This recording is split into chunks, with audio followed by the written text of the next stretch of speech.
and we will win.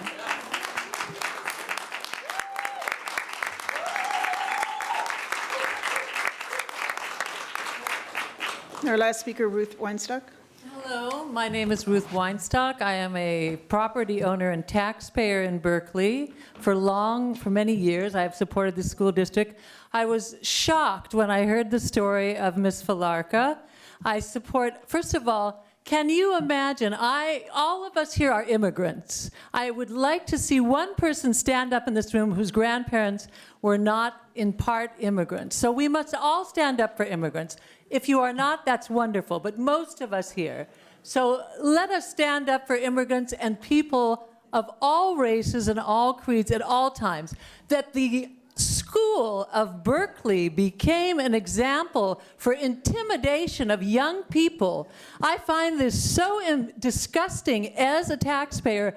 I have been a proud, resident and taxpayer of Berkeley. I've told so many people that I am so happy to live here, and now I have to tell them about what happened at the school board, how you pulled children, young children, out of their classes to intimidate them with questions without asking their parents permission.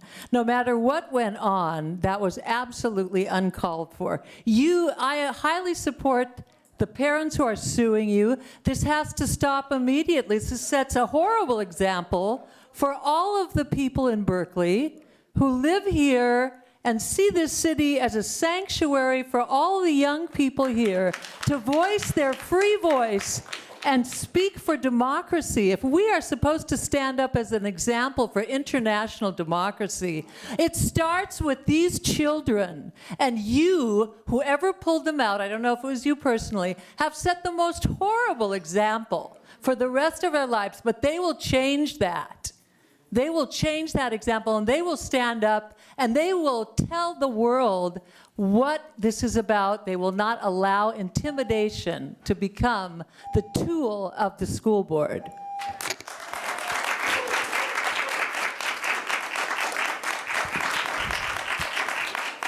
Thank you. That now concludes our public comment period. President, can I just make one statement, one comment before we move on? I just hope that those of you who've come tonight, and I welcome our many friends from Oakland who've come to visit us this evening, and I just would hope that, I know oftentimes this is the point where you all walk out and we don't have our opportunity to give our comments for another 10 minutes or so, so it'd be awesome, it'd be really great if you want to stay and listen to us as respectfully as we've listened to all of you.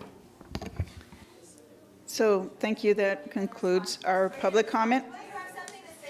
Muchas gracias. We're going to continue with our agenda. So we have other people here who you can speak to us through Board of Ed or come later on, stay later on. Now we have an opportunity to hear from our unions. The district has 4 unions. And so we have our Berkeley Federations of Teachers Union. Excuse me. Good evening, board members and Superintendent Evans. My name is Kathy Campbell, and I'm the president of the Berkeley Federation of Teachers. I want to begin by congratulating board members Beatrice Leyva-Cutler and Judy Appel on your re-election to the board. Local elected office is true public service, and we appreciate your continued contributions to our school district. We also want to congratulate the board, the staff, and our whole community on the overwhelming victory for Measure E1, the renewal of our BSEP measure. As you know, this measure passed with 88.65% of the vote, which I believe is a record for our local school measures, but I'm researching that as we speak. It was certainly great. We want to be sure you know how hard Berkeley teachers worked to fight for this vital local funding of our schools. Over 140 BFT members volunteered, completing over 180 volunteer shifts. We had over 18 election volunteer actions, leafleted at 15 sites, participated in 8 precinct walks, and held 4 very well-attended phone banks at the BFT office. We called over 900 voters in Berkeley about Measure E1 and Prop 55. Our teachers and BFT were a big part of our Measure E1 victory. BFT's release time organizer for 2016-17, Matt Meyer, did a fabulous job facilitating all of these events and this volunteerism. The California Federation of Teachers election worker for our area, Sam Frankel, also deserves a huge thanks for his efforts with our volunteers and for his own activism. I want to publicly thank Measure E1 co-chair board member Ty Alper for his incredible leadership of this campaign, and E1's campaign manager, Mia Gitlin, who did an incredible job coordinating this very effective effort with grace, incredible energy, and meticulous follow-through. We really need to find a way to recognize her at one of these meetings. To BFT, BSEP and Prop 55 are part of a larger struggle, one that is likely to become more acute in the coming months and years, to provide our students and families with the schools our students deserve. This includes access to a broad curriculum that includes music, drama, the arts, history, science, garden, and nutrition studies, and PE. Students deserve small class sizes and culturally responsive supports, including counseling. We need strong partnerships with families, and all staff need robust professional learning systems. BSEP is fundamental to our ability to provide these things, and so much more. And through them, our students receive an engaging and holistic education. We thank our community for their incredible support of our schools. Speaking of struggle, as the representative of Berkeley teachers, I want to say that we commit ourselves to the values of our city and our schools, those we have long stood for: inclusiveness, respect, dignity, and the active valuing of diversity. Our public schools belong to all of us: teachers, classified staff, administrators, students, families, community members. They, our schools, are the foundation on which democracy is built, where all young people may learn to contribute to our civic society. They are the focal points of our communities. They welcome and bring together people of all backgrounds, races, genders, and classes.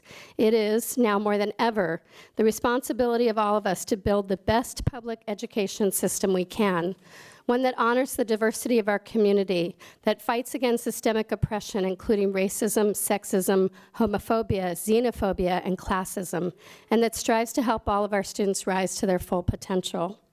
The best defense against oppression is education. The struggle for strong public schools where every family and every student knows they are safe has gotten harder. But we will fight, and we will stand in solidarity with our colleagues, students, and families. We urge all Berkeley teachers, staff, students, elected officials, and families to come to the community event at 7 a.m. this Friday in Civic Center Park. We need to affirm our values and stand together as we embark on this new phase of struggle. Thank you. Thank you. And now our Berkeley Council of Classified Employees. Good evening, Dr. Evans and school board members.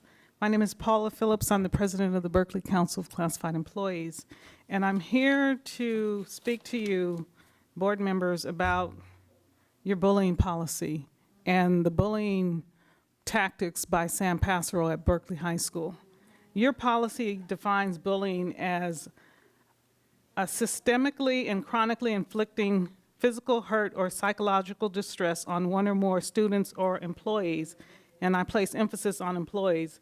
It is further defined as unwanted, purposeful, written, and verbal, nonverbal, or physical behavior, including but not limited to any threatening, insulting, or dehumanizing gesture by an adult or student that has the potential to create an intimidating, hostile, or offensive educational environment or cause long-term damage, cause discomfort or humiliation, or unreasonably interfere with the victim's school performance or participation. Bullying is carried out repeatedly and is often characterized by an imbalance of power. Sam Passero has displayed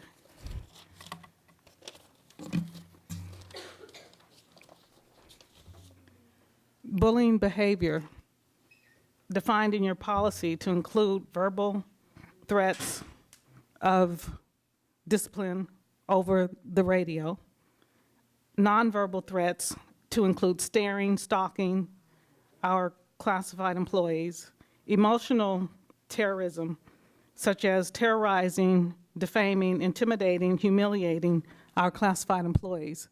And what's sad about this behavior is that it's being inflicted on the African American classified employees in particular, both male and female. We have entered into discussions. We've sat down with Assistant Superintendent Scuderi, Evelyn Tamadong Bradley, Lisa Vanthillo, and Mr. Passero, to which his only concern was, I want to be able to do what I want to do, pretty much. We thought we had made we thought we were able to resolve some of the issues that we've raised. However, at the end of the conversation, he still said, I want to be able to do what I want to do. The district has received several complaints that have gone unresolved. And in general, some of the issues that have been raised in the complaints include students are fighting, defiant, verbally and physically abusive. They harass other students and staff, yet are being allowed to stay on campus. Students are being caught with drugs on campus and there is no suspension or police report. The students know there are no real consequences to their actions. And these are concerns that have been raised by the safety staff. When a safety officer calls in an absence, their position was not covered, or it was being covered by an administrator who did not have the training that the safety officers receive in order to protect the students and the staff. We were able to resolve that with the help of Assistant Superintendent Scuderi, and we appreciate his involvement in that area.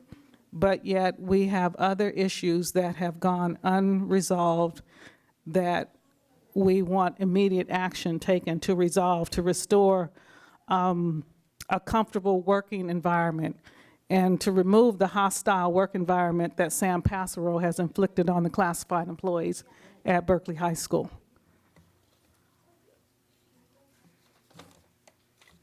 The principal has lowered the morale of the safety officers because the safety issues that they have raised with him and his dean of students have not been resolved. The principal has used cost-cutting measures by not backfilling positions and using the funds to support contract positions, which is against district policy. He has reduced the amount of substitute employees to cover the position. Some substitute employees are not being called back, and those who are being called are oftentimes refusing to accept the job because they have been told to go home when they show up. So this has created an unsafe and a hostile work environment for the classified employees and the students. It's created an unsafe environment for the students. So I'm requesting that we sit down to the table very soon to resolve these issues. We understand that there's a short staffing issue in human resources, but these issues cannot be overlooked, and we are requesting immediate action. Thank you. Thank you.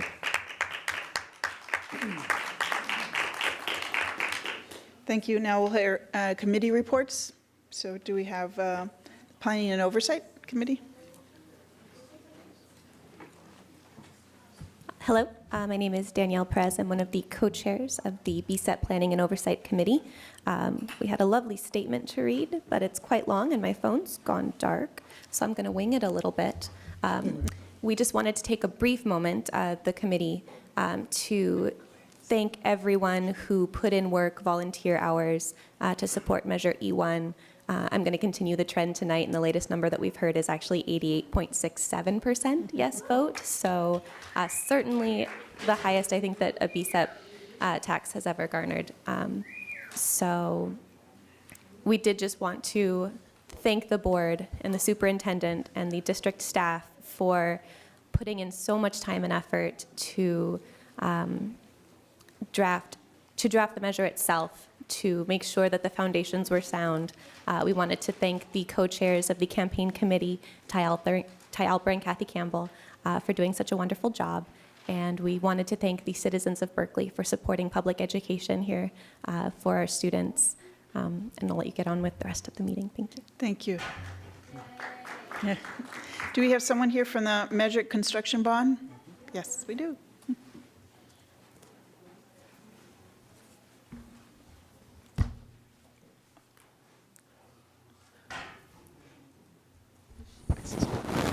This is a comment period, not the presentation. I know, there's just a bunch of them. We're very excited. So are you going to respond to us, or should we still stay here for another 2 hours?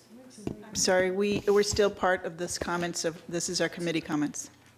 Well, the gang's not quite all here, but almost. Good evening. We are the almost full Citizens Bond Oversight Committee, minus our colleague Carl Bridges, who I believe you heard from via email, and due to a last-minute conflict, David Golden. It is unusual for us all to be here. We all have shown up to emphasize to you how strongly we support Facility Director Tim White's plan to restructure Measure I.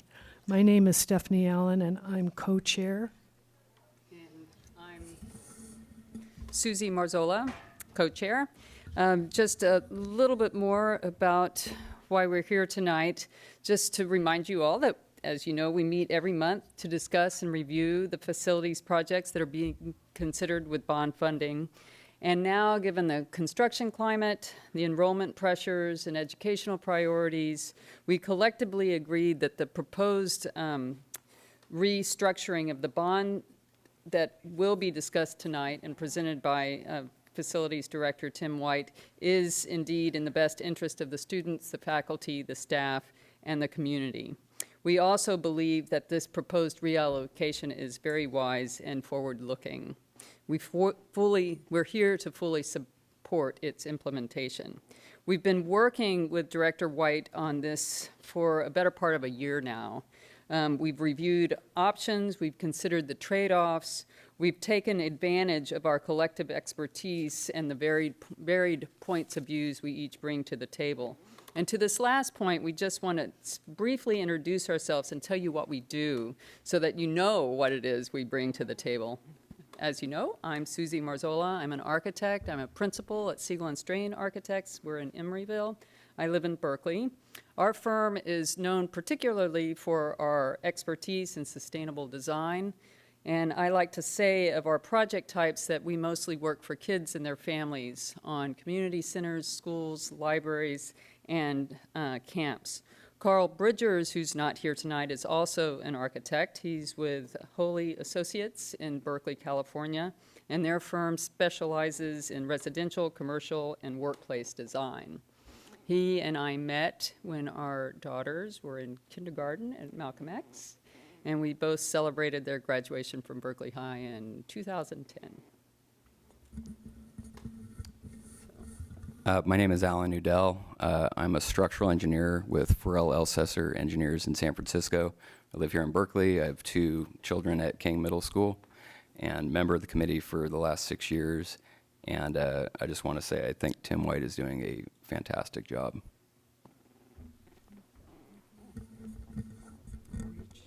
Oh, I'll switch with you. I'll scoot back. Hi, board members. I'm Nicole Bolster, and you appointed me to this committee as the representative on the state mandated committee of a senior citizen group. I became involved in Berkeley Unified's construction matters first as a theater mom, because I had 2 students that were crew members volunteering employed at BCT, the largest indoor theater in Northern California, and at the Little Theater, both theaters on the Berkeley High School campus, and as a football player's mom. That was before we tore down the dilapidated stadium and the old gym and replaced the south of Bancroft area with a modern facility. And my involvement also came from attending years of community outreach meetings, starting with planning and revising plans for the use of this West Berkeley campus, and for moving the adult school over to Franklin, for reusing this building for your board meetings, and for developing the 3-story building next door as your district administrative offices. I'm employed as a legal secretary in the disability civil rights community, and I've worked in bank lending, including real estate and construction loans, and positions in trust and legal departments. And Tim's very professional. I support his recommendations, and thank you. Since David's not here, I'll introduce him. David just retired as the facilities director for San Francisco Unified School District, and he's an architect, and he keeps us on our toes, I should say. And where's Eric?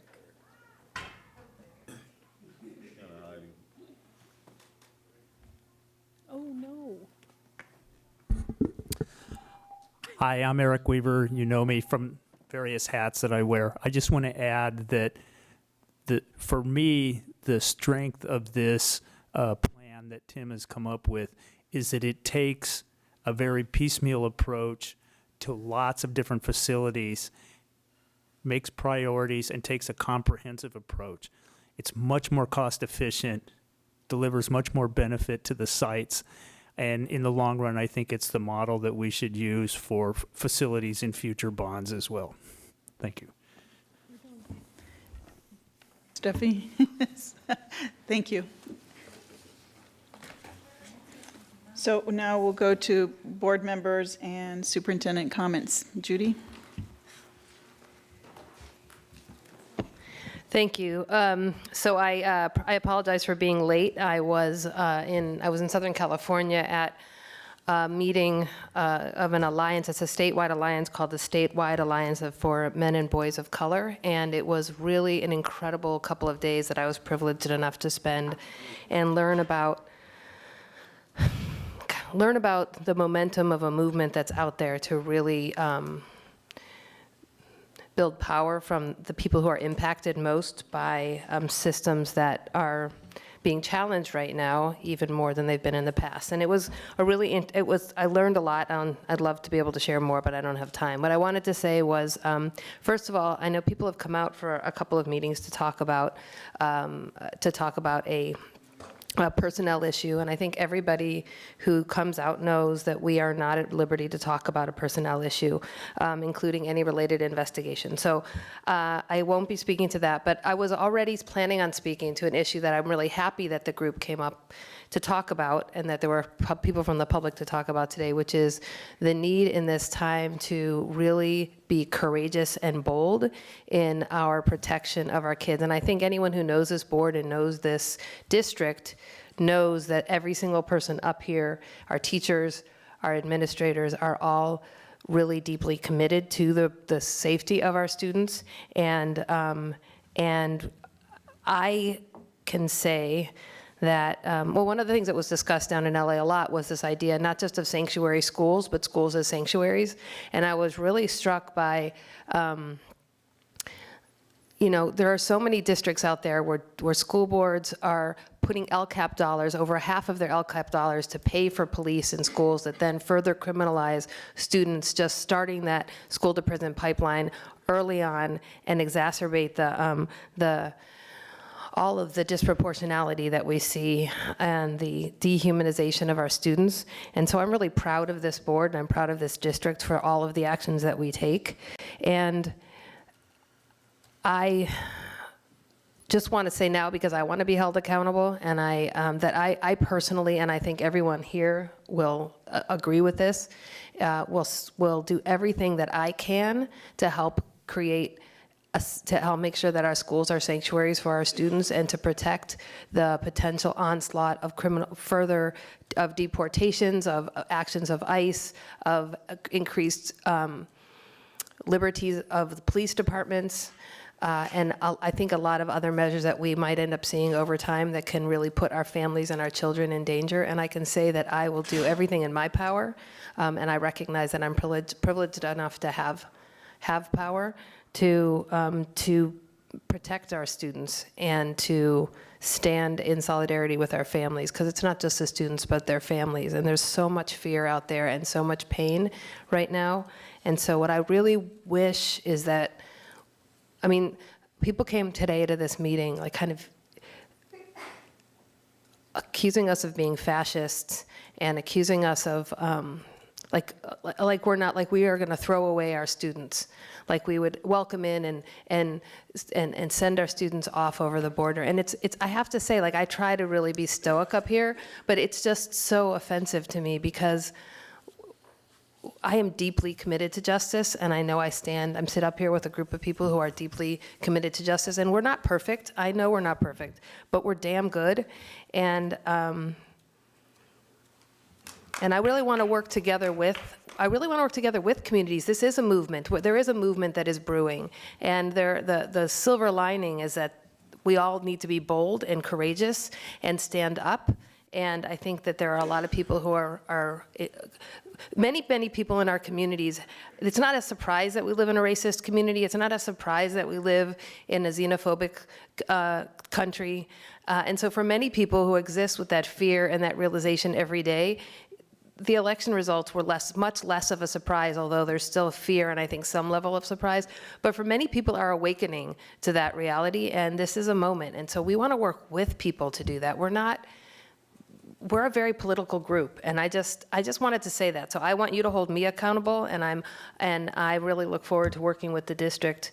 I mean, the superintendent and I today were just talking about the possibility of sanctuary, of what sanctuary means, and how to shore up that sanctuary for our students and families. So I felt the need to say that. So I mean, I know I went way over my 2 minutes, but I've been so restrained in the last several weeks, so I got to do the last several meetings. And I just want to close by congratulating my colleague, Josh Daniels, and his partner, Tracy, for in the birth and the addition to their family of the adorable looking little Ella, which I hope we'll get to meet here soon.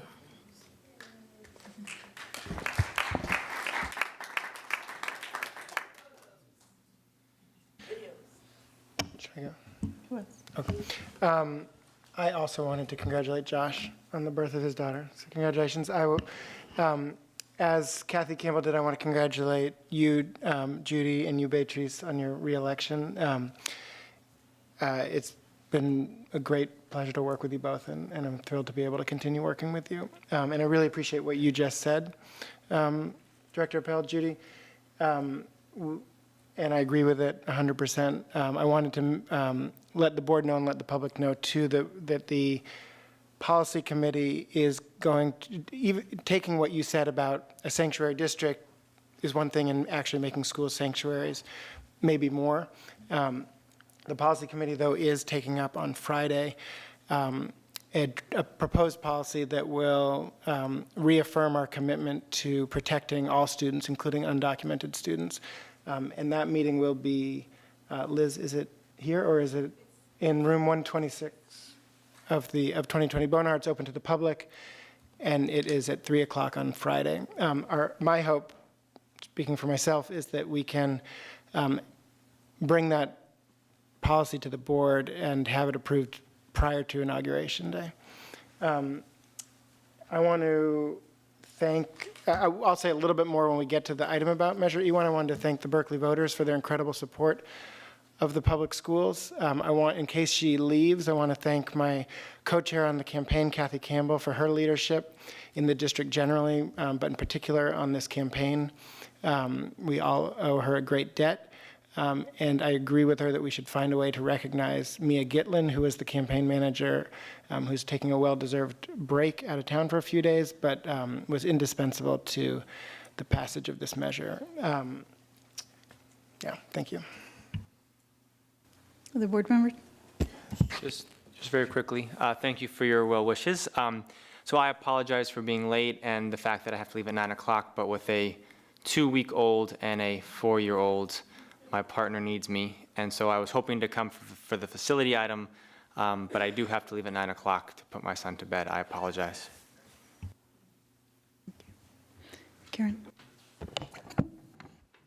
I want to thank Judy for your words, and I want to remind some of you who do not follow our school board closely that this is the same school board that that supported students a few years ago, that linked arms around entire Berkeley High campus when there was a threat of ICE coming to the campus.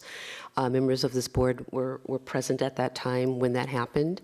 This is the same board that all of us, for the one that worked in Sacramento, and he sent an email in support of our African American and other students who walked out because of a racist threat on campus. And for those of you who have known us for many years or know about us, you know that sitting on this board are people who have spent their entire lives working for social justice, including for immigrant rights, farm worker rights, Latino rights, Black Lives Matter, death penalty, working against the death penalty and those on the death penalty, working for gay rights, transgender rights. We're the first district to pass policies in support of transgender students. So given all that, it is a little hard week after week. I understand criticism. I understand community members who are unhappy with specific policies. And in fact, I encourage people to come. But to be accused of being who we are not is a little hard to take. It is more helpful to talk about and also when, as was witnessed today, these are not people who are in our schools or necessarily live in our community, and are not knowledgeable about the history of this district and the support that we have given to labor, to civil rights, and to other issues. Having said that, this has nothing to do with personnel matters. This has to do with who came and spoke. And I just needed to get that off my chest. Because we are not allowed to talk specifically about individuals, but we can talk about some of what is being said as being incorrect. I want to congratulate Beatrice and Judy on their reelection. I also want to thank the superintendent for the letter that he sent out to our community after the national election. I thought that it was true leadership because many of us in the community are very concerned about what this national election will bring and what the local impact will be. I did see that at the policy committee that there is on the agenda looking at some policies to support our students who are particularly threatened with this new national agenda, and I thank for that. Lastly, I just want to say that my office hours this month are on Saturday, November 26th at 10:30 at Cafe Lila, which is on San Pablo Avenue at Delaware. And I'll end there, and I'm sorry that I went over a little bit. So I too want to congratulate Beatrice and Judy. I am looking forward to working with you again another couple of years. Judy, thank you so much. I echo everything that you said. I could not have said it any more eloquently than you did. You captured what many of us up here, are thinking. And so I thank you for that. I want to say we have a PAC meeting tomorrow. I hope that many PAC, Parent Advisory Committee meeting tomorrow night.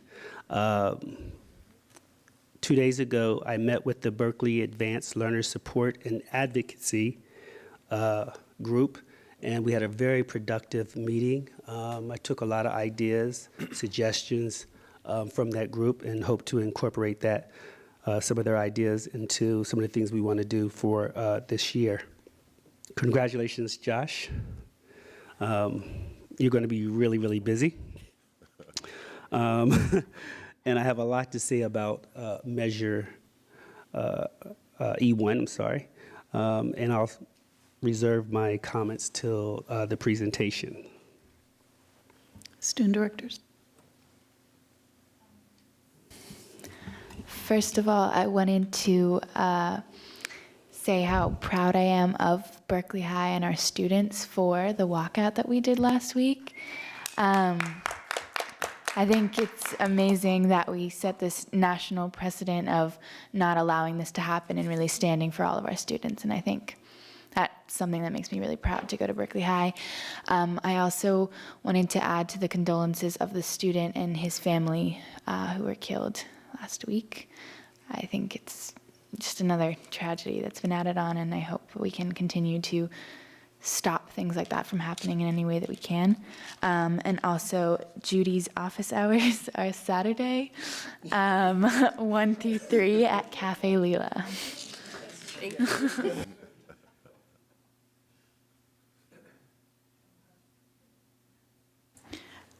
Okay. All my board members have said similar thoughts in terms of our genuine support and lifetime career in terms of protecting the rights of our undocumented students, our families. You know, I personally, my father was undocumented for many years, and so for me, this is very personal, and it's a career that I've devoted to in terms of protecting, providing bilingual education to families and children. So this is something that I will continue to do. I also am very fearful for our families and for our students who are under DACA, and have been calling and will go out to as many demonstrations as I can to protect the rights of our families. So this is part of the fabric of our community that I believe in, I love, and I've devoted a whole lifetime to. And so it's very personal for me in terms of what kinds of protections our schools can provide. And I know that we're not isolated. I had another school board member talk to me about creating these sanctuary schools, and not just our schools, but also our universities and our colleges. So this is going to happen. And I look forward to our policy committee bringing forth a policy that ensures that before the inaugurations in terms of how we protect our students and our families and our communities. So thank you very much for bringing that forward. I was going to say, oh yes, and then Friday morning, some of us will, in our Berkeley community, will probably come at Civic Center Park. There's also we'll be posting on our website several resources and information on how to support your students, how to get additional information regarding DACA or immigrant rights. So please look forward to that. Our parent engagement officers and our communications office will be working to make sure that we get that information out. And if parents and families have questions, they can certainly ask us, and if we don't know, we will find out, and we'll have information, and I'm sure we'll be having different workshops. I will not be having office hours in December, and also this is pretty much officially one of my last meetings as president. I will open up the next meeting, and then we will transition at our next board meeting. We will be electing who will be our new president and vice president, which is sort of over here. So thank you very much, and congratulations, Judy. And I know that we have a lot of work ahead of us. I know that we're a board that rolls up our sleeves in working with our staff and working with our families and our community and listening to seeing what is the best path that supports our students in the positive, because that's why we're here, and that's why we ran for office, to making sure that we have those protections and that eye and that lens and that ear for our community. So thank you. So now, thank you. So now we'll move to the consent calendar, and we're pulling item, it's 11.3, and it'll be part of our discussion with the Healthy Kids Survey, and Vice President, you can help me, remind me to make sure that we pass it. So can we have a motion to approve the consent calendar? I'll move to approve the consent. Second. Okay, we have a first from Director Alper and a second from Director Appel. And so, all in favor? Aye. So we are going to hear first from the reallocation plan, Measure Bond. So first of all, I do want to thank the committee for being here. I want to say that in June of 2016, at the end of last year, the board directed staff to come back with a recommendation on how to best reallocate the Measure I funds to address the district's current needs and to improve the delivery of service and program efficiency. So this report that Tim is about to present to the board addresses quite a few things. One, the imbalance between the largest and the smallest elementary schools, the need for student housing experience in the South Zone, the use and future of West Campus, a continual look at K-5 enrollment, capacity dynamic to surface, possible solutions. And also, our current strategy for the capital campaign is centered around small systems, repair and replacement projects, loosely defined scope of work, which accounts for repeated interruptions to school, with some having construction on campus 4 or 5 years in a row. And the last 2 years, have been characterized by rapidly increasing construction costs, increased costs for architects, inspectors, and other professional services required to manage our construction projects and programs. So this proposal, it will definitely streamline our delivery of construction services. It will allow us to clearly evaluate schools' needs and prioritize them, to be packaged in large, comprehensive modernizations that minimizes interruptions to our schools and delivers a state-of-art learning facilities sooner for our students, and they will definitely benefit from this project or from this plan. So with that, I'd like to turn it over to Tim. This is actually... Would like to follow up with Josh, Director Daniels, because he will be leaving, so before we start the... Okay. All right, sorry to preempt you, Director White, but thank you for making the time. Just a few general thoughts. This isn't on for action tonight, it's just a discussion. I want to commend the committee and staff for sort of taking a holistic approach on how to rethink the remainder of Measure I bond. The proposal, as I view it, is very much consistent with what the voters approved back in 2010. It is a different approach on how to get that done. But I do think it makes a lot of sense for a lot of the reasons that Director Wright will lay out. I could go into more specifics on the things that I think are really good, but in my limited time, so I can stay married, I'm going to just talk about a couple of additional considerations, not necessarily to discuss at length today, but in the future.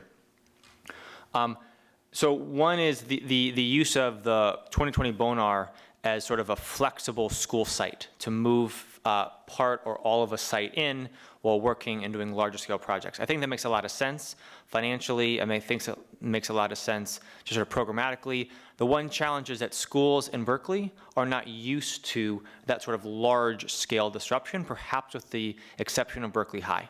They're used to sort of little pieces over time, and Washington, that's true. But I know that in the plan, one potential would be that Oxford would move and then move back.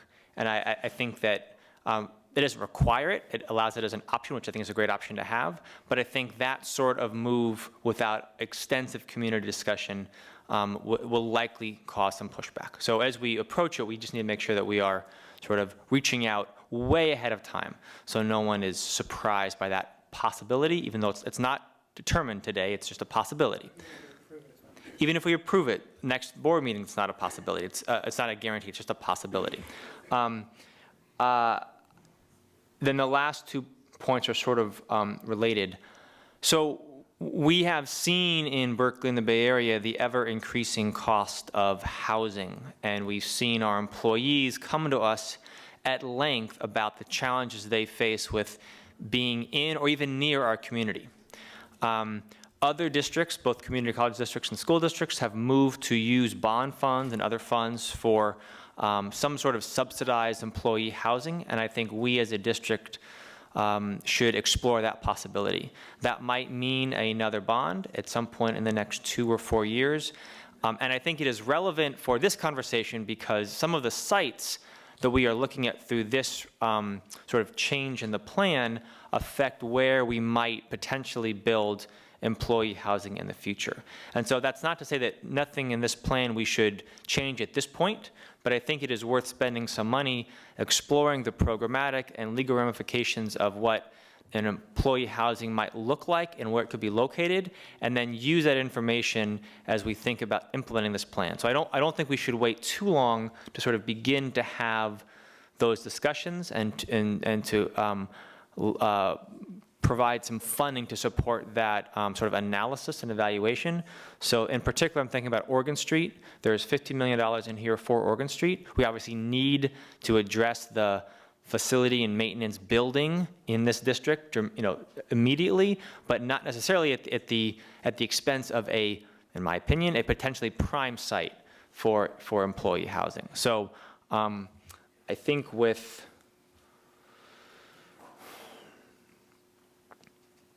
that, I will thank you for letting me go first, and I wish I could be here for the rest of the meeting, but I will catch it on YouTube after the fact, and thank you very much. I really appreciate it. Thank you. Did you want to say something? Yeah, I just wanted to say we will be bringing this item back, and it's not an action item, it's just a discussion item. Okay. Thank you. Mr. White? Thank you. It's a pleasure to come before this board, and congratulations, Josh, on the new addition to the family. Congratulations to Director Cutler and Director Appel.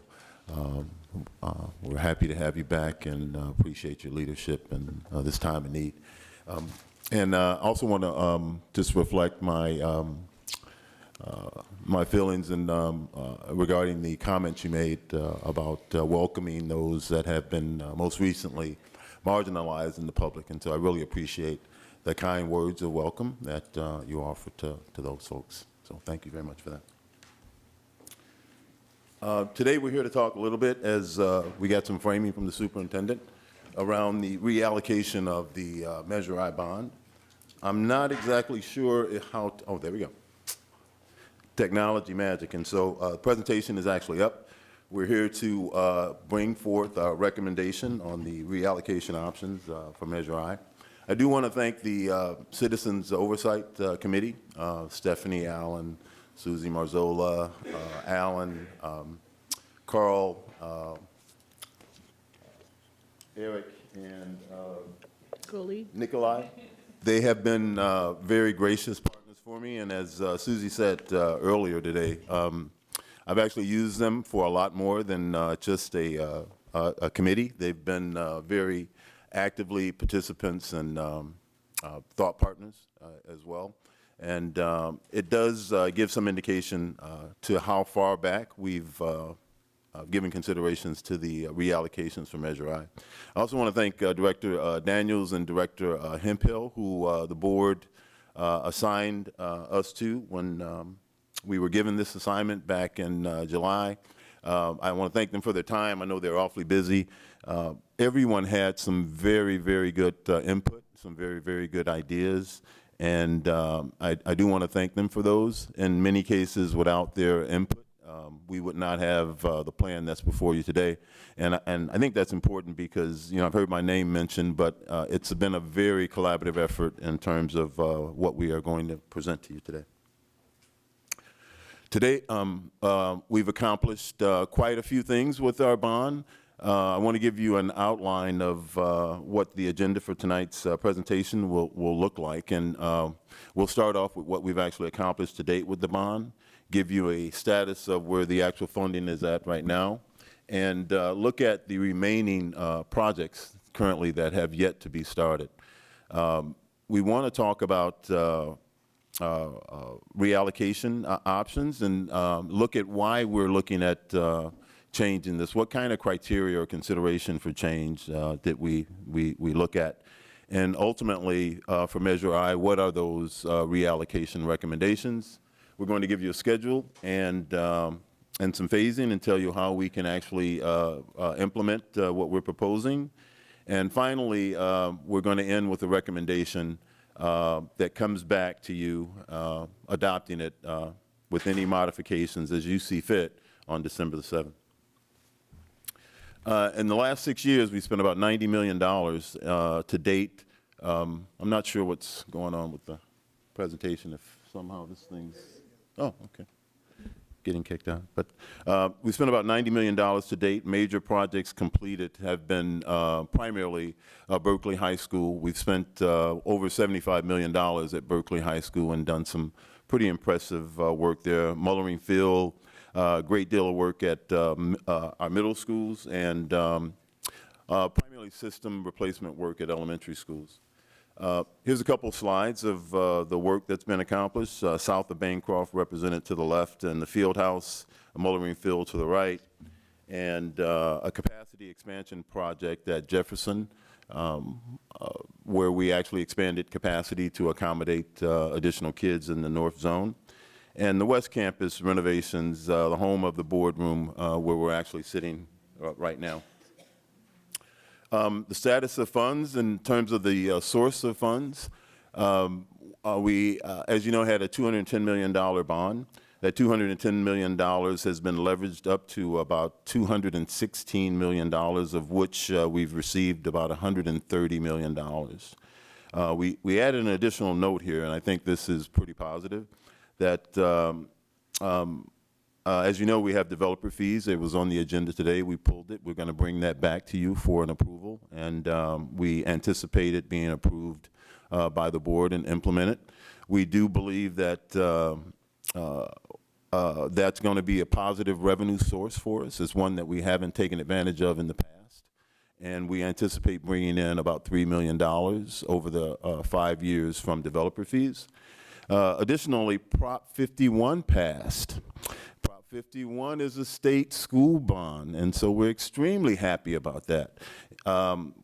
We're going to step up our participation in the state school bond. We believe that we can increase our funding beyond the $5 million that you see reflected on the table from previous bond projects that we were eligible for.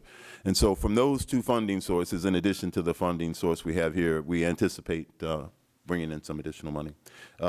In addition to that, modernization and CTE matching funds are also available.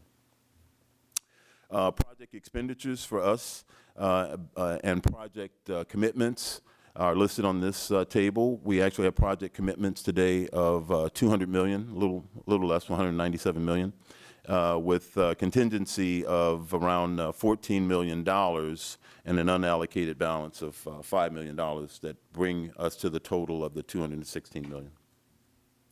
This is how the $90 million was spent across several years, with a burn rate as high as $25 million 1 year, and that was new construction at Bancroft, south of Bancroft at Berkeley High School. And so now we've kind of pared down to where our money is at currently. And so if we wanted to take a look at the remaining revenue funds and the funds that we're identifying for reallocation, I want to call your attention to the slide. And so our fund at this point is around $128 million, and it's composed of fund balance, $42 million, undrawn down funds, funds that have been unissued, bonds that have been unissued of $85 million, and about $1 million in local revenue. And if you subtract from that the work that we have currently in progress, the projects that are currently in progress that have yet to be complete, at a value of $16 million, you come up to the total of remaining funds of $112 million. This slide is a very interesting slide here, and of course you can't read it. And that's what really makes you want to see what's in it, is because you can't read it. It's actually a two-part slide, and so I want to show you the second slide as well. Director White, these will all be made public right after Yes, the meeting? it should be posted on the website as well. The PowerPoint itself? Yes. Okay, thanks. And so two parts with a total on the bottom, and it represents what is our existing remaining projects that have not been started. And so you can see we have a total of about $111 million on the bottom page. And I'm going to take you back to the top page and kind of walk you through very quickly.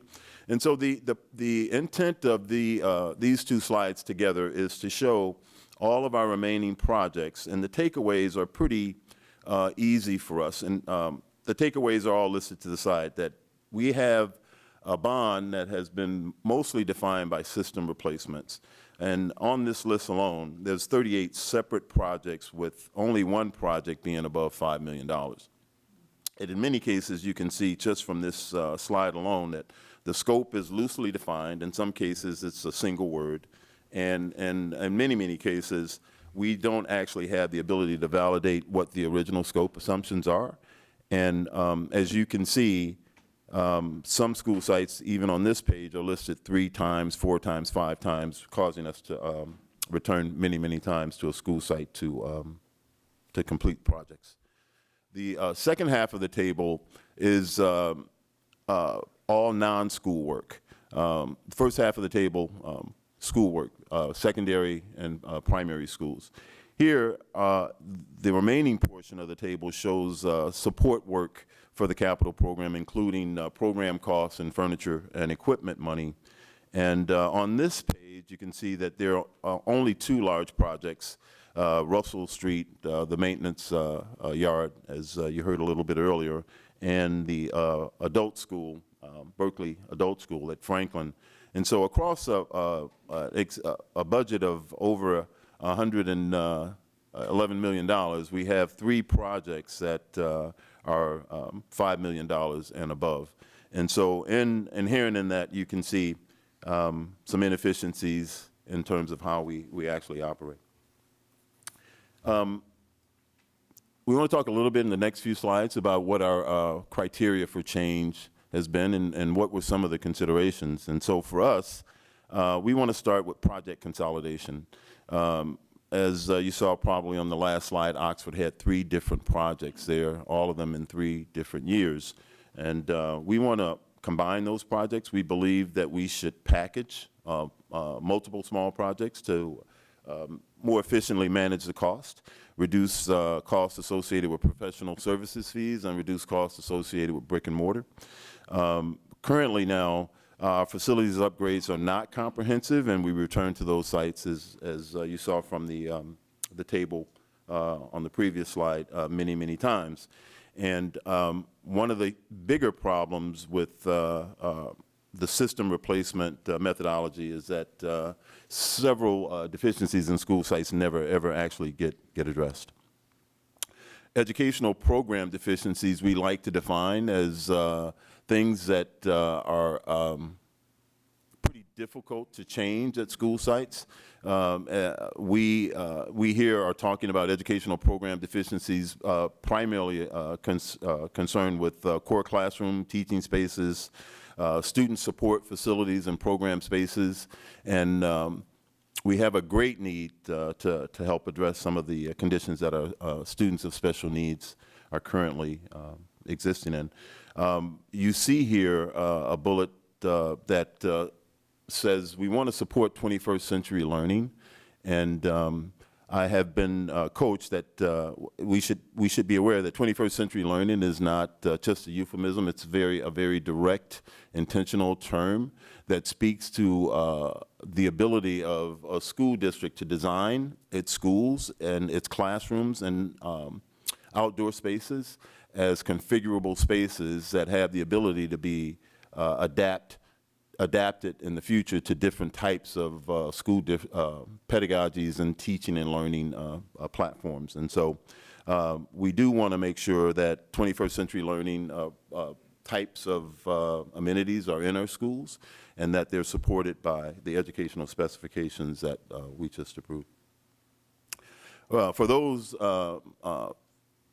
type of things, visually what we're talking about are spaces where we can actually create homes for, in some cases, programs that currently don't have homes. Visual and performing arts currently exists at the Willard campus, and we've been looking for a home for them for well over the time that I've been here, and that's almost 2 years. Career Tech is one of the most robust offerings coming out in terms of academic offerings, and holds quite a bit of favor for students. And we want to make sure that we create spaces for that program that mirror its opportunity to create job opportunities and career opportunities for students. We want to update classroom technology. In a lot of cases, in a lot of cases, our technology has been upgraded, but I do think we're still lagging in terms of comprehensively going to a school site, upgrading to the latest technology, doing it in a comprehensive fashion, and then leaving that school site with those improvements so that students get to take advantage of them at a date certain as opposed to piecemealing them out over several years. Parent and community support services are critical for us. We believe that they're needed, and we can create them with this plan. Appropriate pull-out spaces to dedicate to project-based learning, and maker spaces, including what we call I think for our adult school, a fabrication lab. And so these are all different types of educational spaces that have amenities that enhance educational program delivery. The other consideration for change is we spent maybe a year and a half talking about how to accommodate fluctuations in enrollment here at a K-5 level and a TK level as well. And as we saw, there were no real easy decisions, right? We looked at many, many different options, and when we left here with the assignment from the board, our assignment was to look at ways to balance the capacity in our impacted zones. We wanted to make sure that we looked at options in terms of how to manage that capacity, most particularly in the South Zone, where we had our largest elementary school. And looking at ways to relieve that overcrowding, we're going to show you the work that we considered. And as you can see here, it was pretty difficult. We looked at several different options, and we weren't able to come up with an option in the South Zone to relieve the overcrowding, but we were able to come up with recommendations that we'll show you shortly. We also believe that we need to increase the zone's geographic balance. The West Campus, as you know, on 2020 Bonar, is a campus that currently houses the Realm Charter School.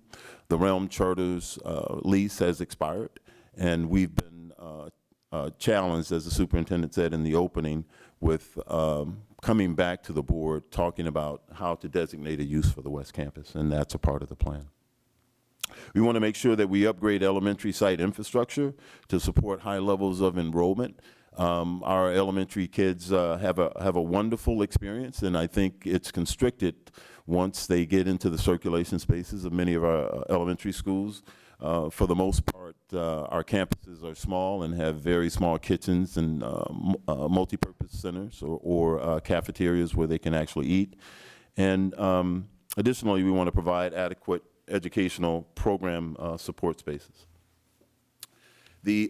I want to introduce you to some data and work our way through some interesting information here. And the slide that I've got on the projector right now is a slide that looks at a five-year growth pattern across our district. And we'll make these slides available to everyone. There are a lot of meaty information that you can get from the slide, but for us, I tried to put the takeaways into the right margin. And so let's kind of jump right into this. I won't go through a lot of the other data, but the main takeaway is that if you look at the three zones that we have, Northwest, Central, and the Southwest zones, you can see that we actually have 3 elementary schools in the Northwest zone. And at one point, we had 4 elementary schools in the North zone. That was closed and converted to an adult school. And, you know, I like to say that in communities like this, there was master planning, and the planners built schools where they built homes, because that's where kids were expected to be. And so when we converted an elementary school to an adult school, we didn't move the kids from that neighborhood. They still exist in that neighborhood. And so as a result of that, you can see that Jefferson actually received a capacity project. It was in a previous slide that you saw a picture of earlier. And that capacity project accommodated an increase of enrollment at Jefferson of about 30%. And after the project there, we've exhausted our ability to expand any further of the existing sites in the North Zone. And so what we see as a result of that is that the South Zone has this huge influx of growth and enrollment, and some of that definitely is not inherent in the live data from the South.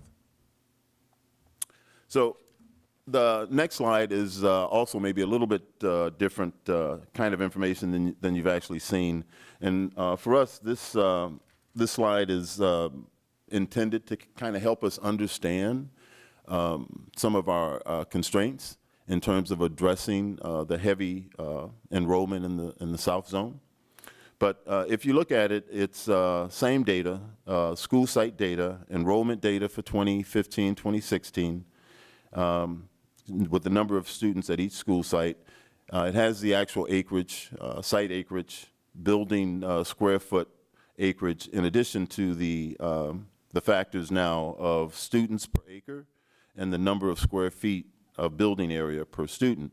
And so from this, you can get an idea of which sites have capacity, which sites don't necessarily have capacity, and start asking ourselves some queries in terms of what opportunities may exist in the South for us to accommodate the high level of enrollment in the Southeast Zone. And so the takeaway are in the boxes, and as you can see, the most dense site, Oxford, Emerson, and Washington. Oxford itself, if you look at Oxford, that 105 square feet per student, and in terms of the building area. The least dense sites being Muir, T.O., and LeConte, but those sites obviously being very difficult for us to build on. And T.O. and Muir, difficult for So some. we want to make sure that we have enough time also for. All right, T.O. and Muir, difficult in terms of the program and the building pad, but in LeConte, difficult from the program perspective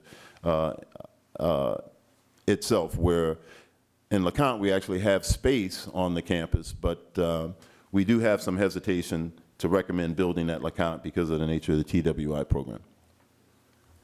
And so our next slide tries to give us a little bit more of a glance at information to help us make some decisions about how to address our capacity issues. And so this is a slide that maybe folks have not seen, and we're going to unpack it a little bit quickly. So if you look to the bottom of the slide, what you'll see, I kind of want to draw your attention to the LiveGo data. And so you can kind of see zone of residence total. In the Northwest Zone, we've got 1,451 students. In the Central Zone, we've got 1,628 students. In the Southeast Zone, we actually have less than 1,000 students at 969 students.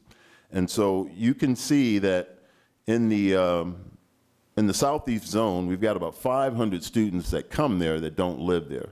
And they're being pushed, obviously, from the North Zone through the Central Zone down into the South. And so the options for us were to create additional capacity within the South Zone or try to rebalance, as we talked about a little bit earlier, rebalance across our zones. I've highlighted a couple things here for you, but before we get to the highlight, we want to say that we've kind of taken out LeConte.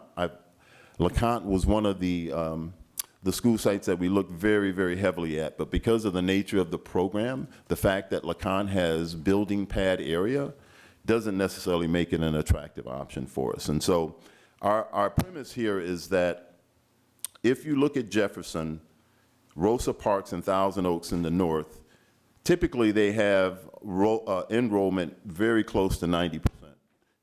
Enrollment at their school in their attendance zone.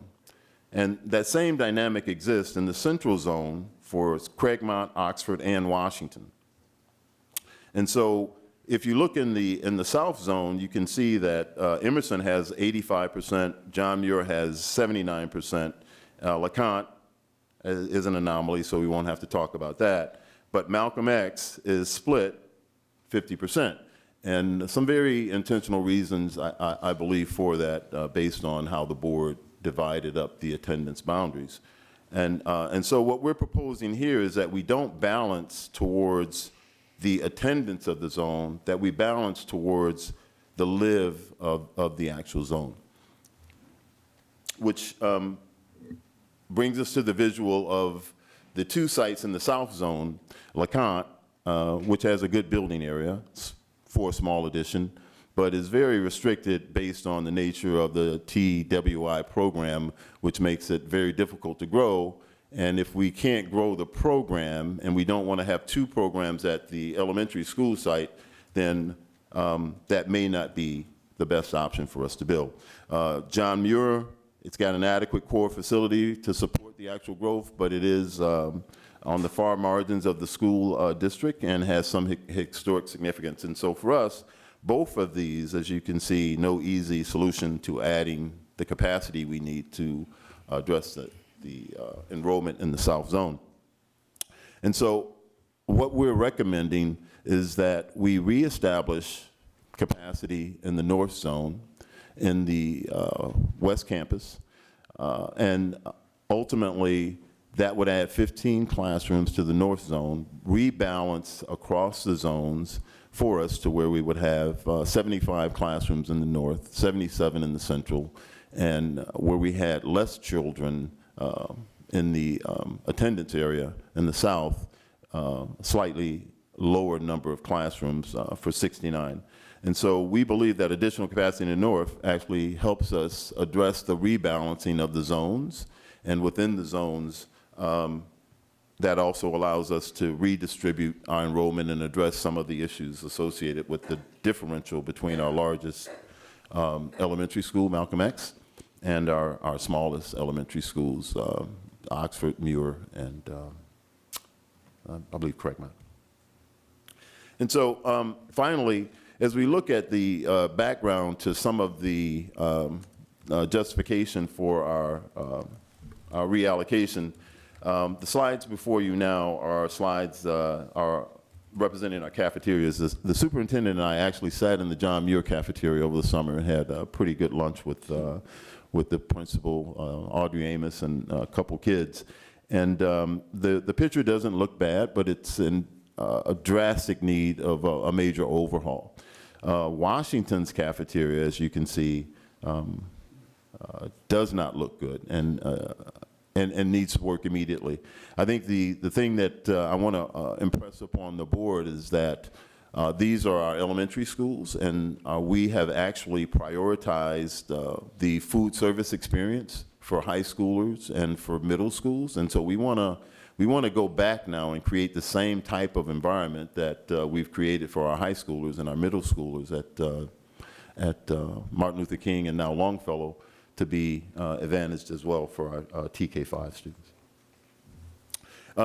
Another consideration for change is across our district we have many facilities, or not many facilities, some facilities that have been taken offline. Most notably the Berkeley High School Community Theater and the Berkeley High School tennis courts and parking. And on the West Campus itself, I don't know if we are actually aware that we have several closed facilities, including the auditorium, performing arts classrooms, gymnasium, and the locker room. We propose to repair and put those back online and use them as swing space to accommodate future projects across the district. So in wrapping up, we're proposing that these four things be fundamental in terms of our criteria for reallocation: that consolidation of projects is a priority, support for educational program needs is a priority, and support for educational student capacity, and finally to finish incomplete and unmodernized buildings, which lands us at the meat and potatoes of the actual recommendation. And I'm going to break this down into groups and go through it pretty quickly. The groups are divided by a white line on the actual table. The first line is the elementary schools. Among elementary schools, the recommendation is LeConte modernization for $5 million. The capacity project at West Campus, which is a critical path for us, $10 million project to renovate West Campus and prepare it to be used as a swing site. And upon completion of use as a swing site, to be returned to our school district inventory for classroom availability to be used at our discretion.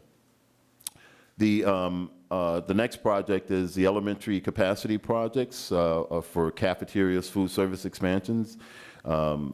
We want to target 5 sites: Washington, BAM, Malcolm X, Emerson, and Muir Cafeteria, including the serving lines, the kitchens, the multi-purpose rooms. The next line item is the West Campus main gym, renovations to the locker room to support VAPA, CTE, and free up space at the Willard campus for their program needs. One of the stars of this entire show, obviously, is our restoration of our historic community theater. That is budgeted at $35 million. We believe the completion of the full modernization of the theater that we've proposed is sufficient to reestablish that theater as a preeminent theater among Berkeley, as it has been in the past. I think that one of the big changes will be that we will find the exact right lane for it to get in terms of where it could be competitive as a venue.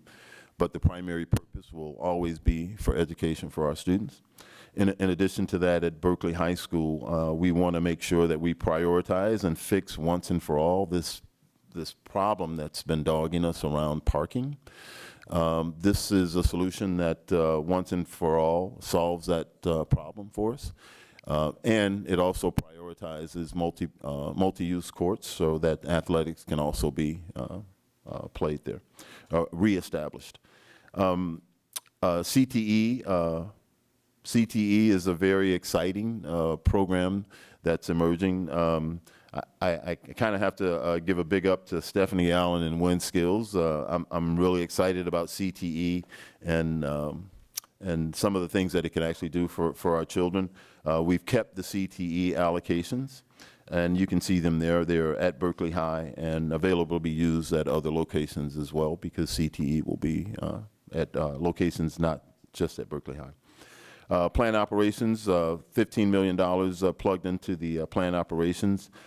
We are currently doing programming for that now, and as you heard Director Daniels mention, plant operations is on Russell Street, and we're intending to take about half of that property there, and so we're also doing an investigation in terms of the feasibility for the remaining portion of the property and if it has any value for housing as well. Finally, the other portions of the table are associated with our program cost, furniture and equipment money, and ultimately technology as well. And we'll end by saying that we actually have a very healthy program unallocated balance of about $5 million that allows us to have some contingency in addition to the contingency that we've loaded into the projects themselves to give us a cushion to make sure that we can cover all of our costs.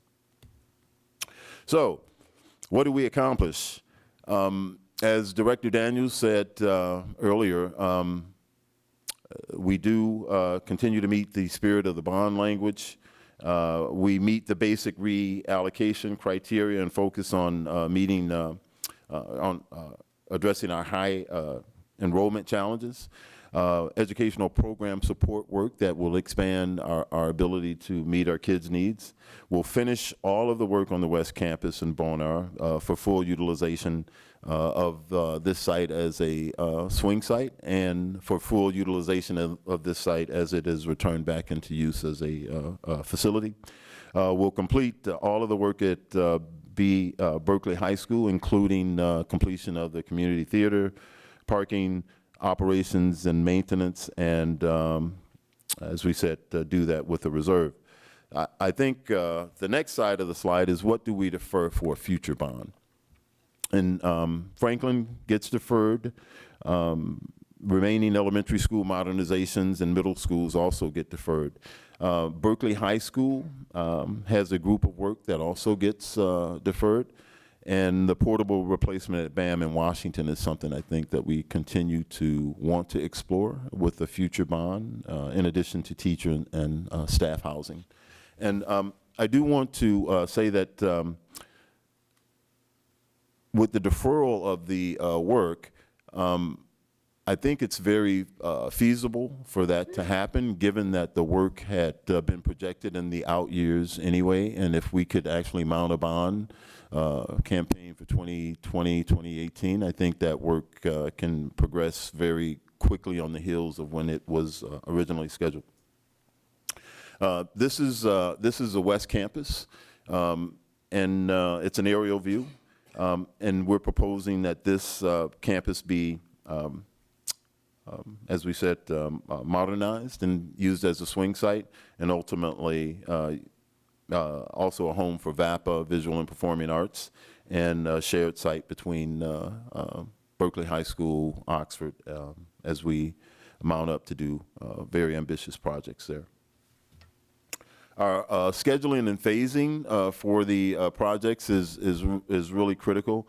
We want to encourage the board to give it consideration and pass this on December the 7th. For us, the passage of the plan itself allows for us to get a jump start on what's necessary to prepare 2020 Bonar. And delays, and not to put pressure on the board, but delays in the preparation of 2020 Bonar West Campus would actually cause us delays in projects that we're projecting going forward. And so if you look at the proposal, I won't take you through the entire thing, but you can see that December of 18 is when we're proposing to do the transition of the move. If you approve this plan in December, the first portion of the table that talks about the West Campus, as you can see, can get started before the year ends and be completed for us to move into December 2018. Finally, we'd like you to consider the approval of the reallocation recommended option with any adjustments that the board sees fit. And I also want to say that if the option is approved, we have the ability to change it as we see fit going forward. If new thinking comes forward that causes us to have some hesitation, or if better thinking comes forward, we have the ability to consider that in the recommendation as well. The recommendations are consistent with the original bond language, and the upgrades we're proposing to meet the current enrollment challenges are really important. So direct staff to implement new projects, the West Campus project and swing space use, and return with any adjustments on December the 7th. Thank you. Thank you, Director White. And I know that we've gone beyond our time, but it was important information, and so we will probably go over in our time too on this, on our questions asked. Directors, who has the first question or would like questions, comments? I think we probably need to kind of start with what's that most important question that you want to ask, Tim, and then kind of go down the line and then go back, and then maybe some suggestions. Okay. Well, go on. Go for it. Well, Karen has started. Oh, you can. You want to start? That's cool. Okay, go ahead. I mean, I don't. So just to get this clear, because I have a lot of comments and questions, and if we're not going to have time, then. No, we're going to extend it. So you want to just go through one, and then that's good. So when one person, love that. Yeah. Okay. So first of all, I really appreciate all the work that was done on this. It's a really comprehensive and thoughtful plan, which I really appreciate. I do have a couple of questions. I can ask one of them now, which is, so what do I want to ask now? I guess, so I have some questions about the plans for this building. I guess I think that it will work actually as a relocation for Oxford. I don't see as much. I'm a little confused about how it would work with relocation for BHS because of, because it's like certain programs or certain pieces, or would it be like a return to like the 9th grade? I mean, it's a little bit unclear about what would be here. I just want, and as a part of the questions about here is also just, I wonder if it's going to be, if the plan is that it ultimately becomes an elementary school, do we really need to have 2 gyms? Or maybe we could use one of the gyms. I would think we'd use one of the gyms for something else. We would convert one of the gyms. It would only be one gym. Okay, and then the answer to the other question as far as your thought. I mean, I'm just, the flex space, I just want to hear a little bit more about the Yeah, I think that, thoughts there. we still have some planning to do, right? In terms of this, it's at a proposal stage. We've done some preliminary analysis about the use of the site in terms of the resources that we have here in the spaces and whether or not they could accommodate various types of programs. And so we have not finished that analysis yet. But Director Scuderi and I and the superintendent, we're having conversations with the high school principal, Sam Passero, and Oxford about how it could actually happen. And we haven't finished, in all honesty, fitting all of the different options in and how they could actually work. But the premise is to provide them with a high level of wraparound services so that ultimately when they move, it's not a hardship so much to move. We want to move them from a hardship of construction and living in a environment where they have to compromise the curriculum because of the work being done in the physical environment. And so I think we're still a couple weeks away from figuring out all of the logistics, but you're right. We have to figure out more clearly how Berkeley High School factors into the reallocation recommendation, and it may include using some additional spaces as well.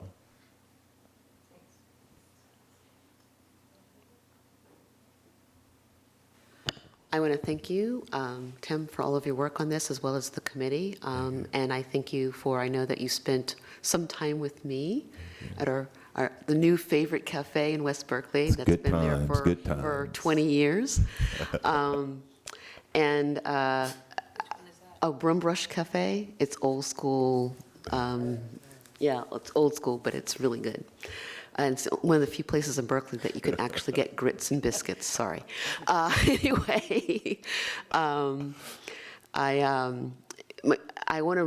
particularly, as you know, I have been a proponent for quite a while, before some of you were on this board, about having a more comprehensive, systematic approach to facilities. And I really want to commend Tim and the committee for finally to get us there. I think that for a lot of good reasons, in past years, our bond measure was really based upon we need, X amount of money for major maintenance and replacement, and whatever's left over, we can only do like one big project and then little piecemeal projects. And it really was how the bond measure was kind of created every year.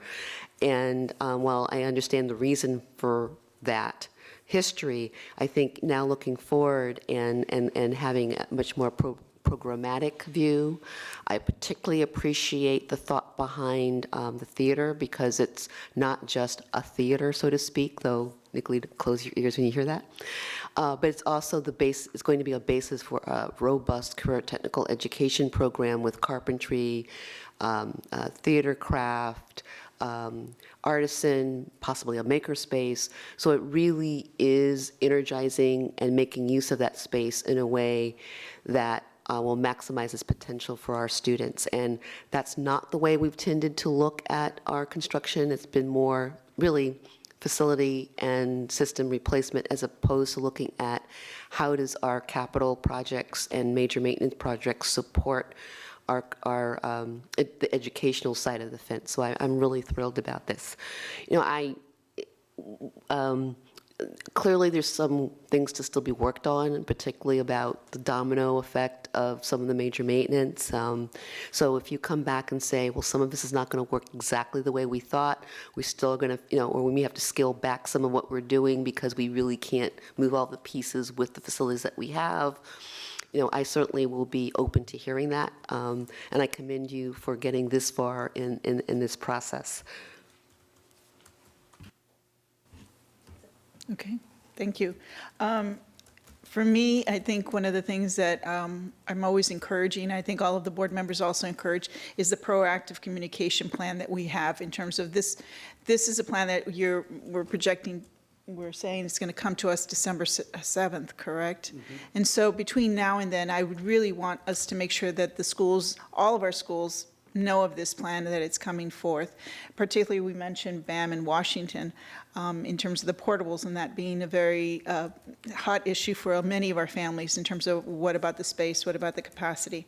So I really would encourage us to have a real strong communication plan in terms of how we're getting this, whether it's this video clip or making ourselves available to being able to talk to our school sites. So however we can make sure that that gets out, it's going to be very crucial, because we don't want to find ourselves here December 7th and families not saying they didn't know. So I really encourage us. I also think the reallocation is really something that we've been waiting for in terms of how we can address some of the most critical issues in our schools, including capacity. And I agree in terms of the modernization of the theater. I would like to hear at some point in time, what is technology modernization? What does that look like in our schools now, given where we're at? I think we keep talking about it in this way that's very up there, but it's not specific. So at some point, I think we need to talk about what that looks like for our students, because I think if anything is going to keep our students definitely engaged in terms of the future and what they have the capacity to learn and what we have the capacity to provide, is having a much more detailed plan in terms of what does that look like. That does not just mean having internet access. It means something else, and it looks different from what we can imagine. And it's changing. It'll be different come 2018. So thank you. So I really appreciate this and all the work that went into it, Director White, and I want to also thank the committee.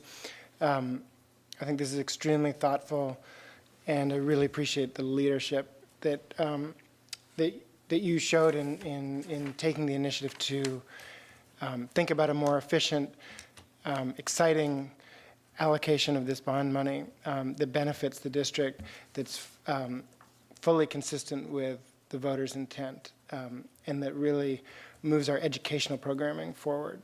So I'm very excited about this plan. I hope that we will approve it on December 7th, because as you said, we need to do so in order to start the planning for this building, which is something that I've been very anxious about and hoping that we can take action on. So I'm thrilled that you've brought this to us, and I hope that we approve it on the 7th. And I want to just reiterate, and Josh, I think, mentioned it, and you mentioned it too, Director White, that approving this isn't deciding to do necessarily any of these things. It's giving you, staff, the authorization to go forward on these projects. It doesn't lock us into any of it, but it allows us to go forward. It gives you the green light to continue planning for these things. I definitely agree with what Director Daniel said earlier and what President Leva Cutler just said about notifying the communities. I think we just want to make sure that we're clear and accurate in what we are telling those communities. We haven't made the decision to do anything particular with Oxford, for example, or when we're moving forward maybe in that way if we approve this plan. We never promised the BAM or the Washington community that we would be replacing the portables, so I think we want to be careful about implying that this is a change from some previous commitment we've made. But I think, of course, the more communication, the better, and then going forward, I think Director Daniels is right. If there is an entire school, whether it's an elementary school or the high school, that is going to have to be, repatriated for a period of time. Is that the right word? Relocated. That's a big imposition. Oh, okay. It's not unheard of in this district, but it's been a long time. But I know when I was a kid, and my wife too was moved around from Franklin to Malcolm X, and schools can deal with it, but it does require a lot of planning and communication. My question, just real quick, can you go to the last slide with the timeline chart? No. Oh, yeah, there you go. Are you? Is there room here for under this plan? Oxford could potentially relocate here, and then they'd be out and be repatriated to their home before Berkeley High moved in, or is there an overlap? There's not enough room for both here, is there? There's an overlap. The way it's currently planned, there's an overlap. And I think the rationale is that we were looking at additional spaces for Berkeley High in addition to just this site. And so we're still working out how to fit them and the actual schedule. I'm sorry. Yeah, so there will be an overlap. And we think we can fit them both based on the fact that we've got several spaces on this campus that are locked down. And so we believe, as Director Judy Appel said, when we take one gymnasium away for an elementary school, we don't need two gyms. At some point, this place was a middle school, and so we have some facilities here that are duplicate facilities. And so we're going to convert those. We only have a need for two gymnasiums. And so, I'm sorry? We don't have a need for two. And so we're going to use those spaces that are shut down and used for different purposes right now to add capacity to the site where we believe we will be able to fit in an overlapping fashion those programs here. Do we have other questions that have been inspired? Had other questions, I had to pick my one. And so I wanted to say that first of all, I wanted to say there's a lot of things I really love about this plan. I'm like giddy about the Berkeley High, the building building renovations. And I am only noticing that the construction goes beyond when my term runs out, so that makes me sad, but I'll still come. Run again. That's another option. Anyways, and I think the ideas about Oxford are great. I thought that was brilliant because that site's sitting there. It's all nestled in the community, and I didn't even think of how we could expand it. It hasn't come up before, so I thought that was really amazing. And then here, I think that's, like you said, that requires more, how we're really going to use this site as an elementary school and how we're going to pay for it, I think is another question, because we had a bunch of outstanding questions about how we would pay for the operation. We don't have to answer this here, but how we would pay for the operational costs of another elementary school. And so I'm really curious to know what Deputy Director. I think Director Appel, that ultimately, if we can, and Director Daniels just constantly keeps that on my mind. I hear him in my sleep sometimes about the differential between the largest and the smallest, and I think that as we work on that, I think it becomes more economical to talk about how do we staff a West Campus school, because now you don't have the burden of this huge differential anymore, and it becomes. He's finally gotten to you. He's been saying that for Kool-Aid. I drank the Kool-Aid. And then I wanted to mention a couple of other small things. First of all, there are some smaller projects. I think I mentioned this to you, but just to say it here, there's a couple smaller projects that are kind of outstanding. One of them being the renovation of the cafeteria at the current cafeteria at Longfellow, which is, again, space in an impacted school that we shouldn't let go to waste. So I think, I don't know how much that costs or where that would come from, or if it's part of that 16 million that's still outstanding, but I don't want to forget that. And then there's some other conversations that are happening about other potential build-outs. Like I know there's a conversation about a health center on the ISBTA campus, and I think that it would be, I guess, so this gets back to what we talked about earlier, which is really, I think, I'm really glad that my colleagues brought up talking to the community, because I think that's really important. And I also really think the next step before December 7th, I would really appreciate it if there's a way to communicate with the site administrators, the principals, because their schools will all be, this is their little Right. queendoms and kingdoms, and so they should have a chance to just know about it and be. I would hate for them to be informed after the fact of these changes. But I really appreciate the master planning. I really ditto what Karen said, because it's great to have a vision that aligns with our educational values. And that was the other thing. I really, really also agree about your definition of 21st century learning. I thought when you were going to define it, you were going to talk only about technology, which is what a lot of people do. And I think the idea of 21st learning to include, joint learning opportunities and flexible learning spaces and hubs for students is really critical. So thank you. Thank you.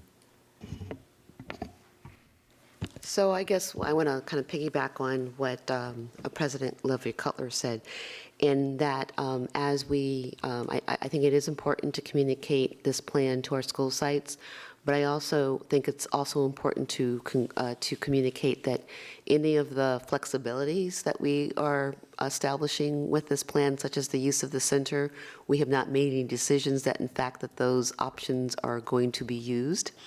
And to the extent that they become something that is more just than a possibility, but a proposal, that would only be done with close discussion with the school community that would be affected. Because sometimes things go out there and the first thing we hear is, oh my God, they're going to do X, and they haven't even told us they're going to do X, where in fact we're not doing X, we're just, we first have to have some options, and then we can decide what, if any of those options will work for where we find ourselves when the time comes. And I just think that's really important, because we have seen how misinformation or no information, people react based upon that as opposed to real information, which if it's real information upsets you, please come. If it's, lack of information or misinformation, that meant that we were not really doing our job to make you understand where we are in the process. So I just want to piggyback that part on it. And in the same with these projects as well, that yes, they're in the hopper, but I think there's been now a board policy that very clearly discusses that when we have capital projects, that not only is the school community involved, but also the surrounding neighborhood is involved.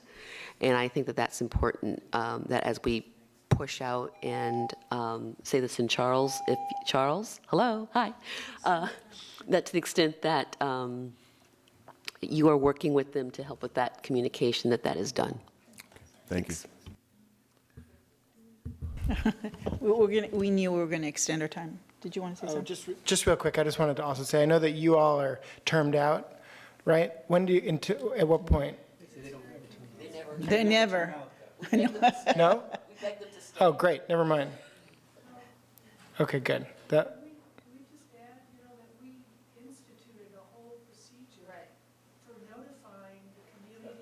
Stephanie, you got to come up to the mic.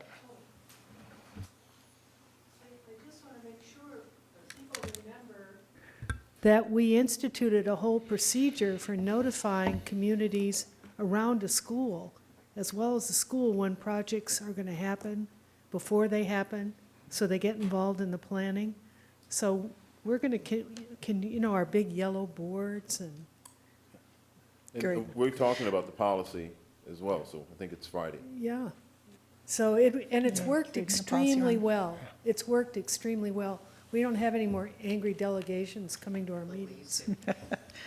Great. So, Because I also want to thank everybody. I believe the whole committee's here tonight, and so I really want to thank you. I didn't thank you originally when I first spoke, but I also wanted to say the parking and the multi-use courts. Thank you, thank you, thank you. This is, I think, for many of us, and I know many former school board directors and our current board really appreciate, and the community that's always been working and trying very much to get this. So I know that we all appreciate that we'll find some solution, and some, finally, we'll be celebrating, hopefully. sooner than later. Do any of the board members have other questions or comments? No? President Cutler, could I, my partner, my East Bay brother, Bill Savage, a longtime Berkeley boy, right there. Thank You have a great committee. Thank you you. very much for your time. So, could I? Superintendent? Yeah, I just want to say, so, I just want to say, what I think I've heard is that you appreciate the thoughtfulness, the efficiency of the plan, and that you do have some concerns around logistics in terms of the relocation of maybe Berkeley High School. You understand Oxford seems more appropriate.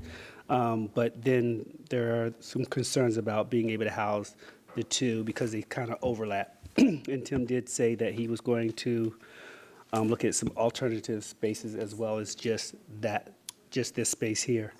I also heard that you really want us to do a lot of communication, reach out to the principals between now and the 7th to make them aware of what we're trying to do.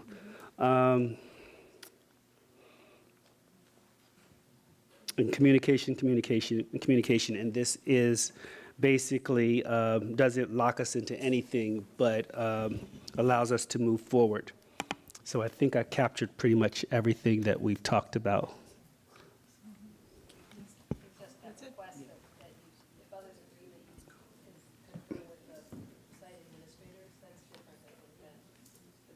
Right, that's a different process.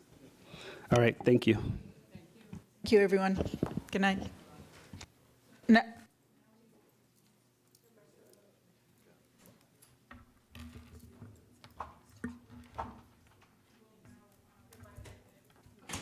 We'll report on Measure E1, on our election results.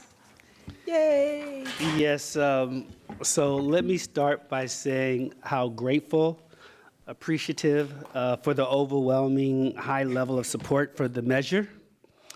And as someone said, expressed earlier at the passage rate of 88.65%. It's up to 88.72 with the latest. Okay, 88.72.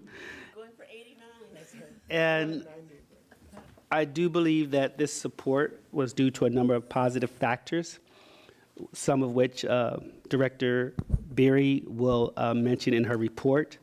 One is that there is a high level of approval for the quality of education in Berkeley Public Schools and the solid foundation of the community values in Berkeley, which prioritizes access to a quality public education. I also want to highlight the importance of the substantial planning process that went into the measure, which began nearly 2 years ago.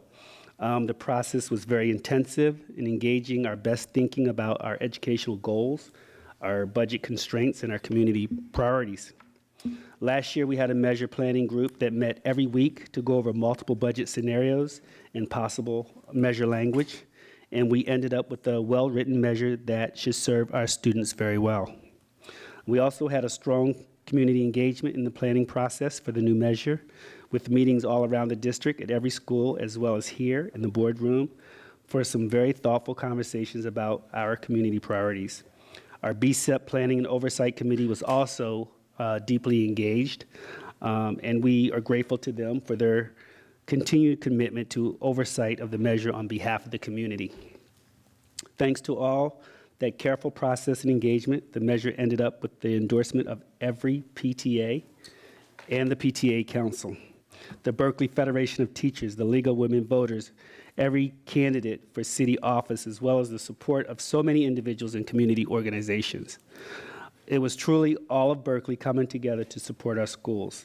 And of course, following all that process, there was a brief, well-run grassroots campaign which was able to build on all that process and consensus. And I'm sure also contributed to bring us up to a record high number for approval. I personally enjoyed walking with the teachers, getting to know the community, and all of those that walked with me on Saturdays. So I just want to thank everyone who contributed to this measure in so many ways. And I know we thanked a lot of people, but I truly want to thank Natasha.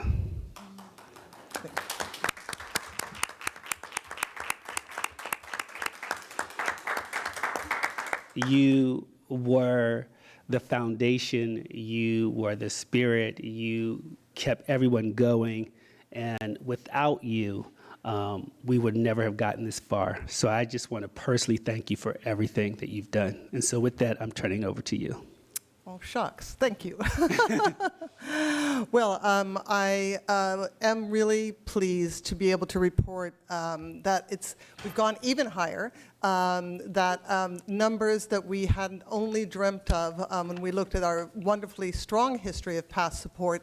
We all knew we needed to get to 2/3. I never took that number for granted, but the numbers have been going up, and actually we can now round to 88.8, which is a lovely number. Why not? Which rounds to 89, which kind of rounds to 90. So I'm absolutely thrilled that we are able to continue this tremendous history here in Berkeley of support for our public schools. And of course, the campaign was an absolute delight. You know, as the superintendent mentioned, it was a very, very long slog towards the campaign with all of that planning process, which was really intensive. But once the campaign was launched and kids were really out there, that made it all the more fun. Those bright yellow signs everywhere in Berkeley were a delight to see. And you saw there was no such thing as a no on E1 sign, and that's another really important thing. Is that we had no opposition. So that was a tremendously a wonderful place to be in. And I want to let people know that there is because this is Berkeley, people are recycling these signs, flipping them over and putting all kinds of other messages on them that I think you're also going to start seeing around town. But I'm very, very pleased with both the prior process and the campaign process. And I do want to say that you've seen this before, that planning process was really intensive leading up to the measure, and there was more of a process after the measure was finalized, and even after the campaign was going, people continued to come to my office to ask questions. We were still going out, the superintendent and I, and other members of the community going out to various groups who had questions about the measure. But it shows that people really care and people are really interested. And the next thing I'm going to, and it's still not over, because once we have this measure to celebrate, we need to, there it goes. Once the measure is actually in place, we now have what I'm going to talk about very briefly is the transition from the old measure to the new measure. So here we are with Measure E of 2016. It looks pretty familiar. You can still turn it into a pie, and the pie is sliced slightly differently, and I'll talk about that very briefly just so we understand what the implications of those differently sliced pies mean. There are also some other changes that we need to keep in mind. For one, the term has been shortened, so we went from a 10-year to an 8-year term. We decided to do that for a couple of reasons. One was to align with the presidential elections when there's higher turnout. Also, a shorter term seemed to us to be more feasible in terms of maintaining the ability to forecast what would be happening with the funds. But I do want to let you know that 8 years is right around the corner. I mean, I came into this job in 2012, and when Neil Smith hired me, or did the last hiring interview, one of the things he said to me at the time was, we're going to have a campaign ahead, and we're going to have to create a measure, and how do you feel about that? And I was very excited about that. I love nothing more than public process. That's why I live in Berkeley. But we started that process really 2013 and kicked into fairly high gear 2014, and 2015 was very intensive with, as Superintendent mentioned, we had weekly meetings. So if we're talking about something in 8 years, that means in 6 years, we'll be starting up that process again. I also want to say that in terms of those weekly meetings, there are people who haven't been mentioned. Director Appel, Director Daniels were in those weekly meetings. Kathy Campbell, Dan Lindheim, who used to be the P&O chair, Jay Nitschke, absolutely instrumental, a veteran of past campaigns, and we really relied upon his wisdom. Javetta Cleveland, Pasquale Scuderi, and of course the superintendent, deeply engaged. So all these folks, or some folks who are an awful lot like them, are going to need to step up again very soon. The rate, of course, has changed, and that was the subject of a great deal of discussion and concern, given the various pressures upon the measure due to external factors. This 37 cents kicks in with the first year of the measure, and it stays there until the second year. In the second year, we can apply the COLA. The COLA has changed from the prior statewide COLA to a Bay Area index. That's going to make things much easier to manage because we'll get that CPI number that'll be indexed to the prior December, and it will be fixed, and we won't have this headache that we've had in the past of changing numbers coming in from the state. The class size reduction, as you all know, was a huge issue. The opportunity of reframing the measure and other pressures led us to re-examine what we're doing with class size, and that was one of the most intensive discussions, I would say, as we engage with our PTAs and SGCs. And there are some implications for how that rolls out that I'll just talk about very briefly. And then structurally, of course, we had that pie slicing where we realigned things a little bit differently, created some more flexibility so that we weren't stuck with absolutely fixed slices, and then also allowed, written into the measure, the possibility for a long-term measure to be sustainable. These are all things that you as a board are going to be hearing about over the next year because we're going to be planning for the first year of the measure during this year. And so what we're going to be looking at is that first big slice, the small class sizes, has been done a little differently so that the first section, what we used to call page 1, is still about class size, but the second part of it, or what we've called page 2, is now largely teaching support. This used to be in a different category, but now we have professional development program evaluation in there with expanded course offerings, and that's going to require some work on the part of Mr. Scuderi, who has oversight over actually all of these components, and I think that actually that'll assist us in making some holistic decisions about how to spend those funds most effectively. The largest component of that decision is, of course, the 2/3 that goes to class size. And this slide shows you that even with the eventual transition to the balanced elementary school classes, where we're going to hold ourselves to a goal of 23 K-5s at a school-wide goal rather than a district-wide goal. We think that means starting kindergarten around 21 and a half children. I always think of phantom toll booth with the marginal children, but that's an average. Then we allow room for a little bit of growth as kids come into later grades. At least that's been our experience. But what it shows you highlighted there in yellow is that even with adjusting those class sizes slightly upward in the lower grades and then downward in the upper grades to a balanced approach, we are we have smaller class sizes than just about everyone else that you can compare yourself to in the Bay Area. I selected several here. The ones that are asterisks are ones that have parcel taxes that also focus on class size. You'll notice the other thing that we do that's unusual is we keep our school sizes much smaller, and that's an expensive thing that we've chosen to do, but that is a challenge. And then you'll see that if you compare ourselves to Oakland, West Contra Costa, we're significantly smaller. And the way that this gets done is we end up, the upper portion of this slide shows you what we have now, which is this challenge of, this gives you an idea of a school which has 3 sections of 20 kids in kindergarten, and as you know, that becomes a problem in 4th and 5th grade, where we have to either have large 4th and 5ths or we have to have combo classes. We anticipate that by the full implementation of this measure, which is 6 years out, that will no longer be the case, and the lower portion shows you how that will work. This is something that, again, is phased in 1 class at a time, and so we'll be coming to you in the spring with the first plan for how this will roll out. And here's, this is what the inside of my head looks like. This shows you how we get from Measure A to Measure E1.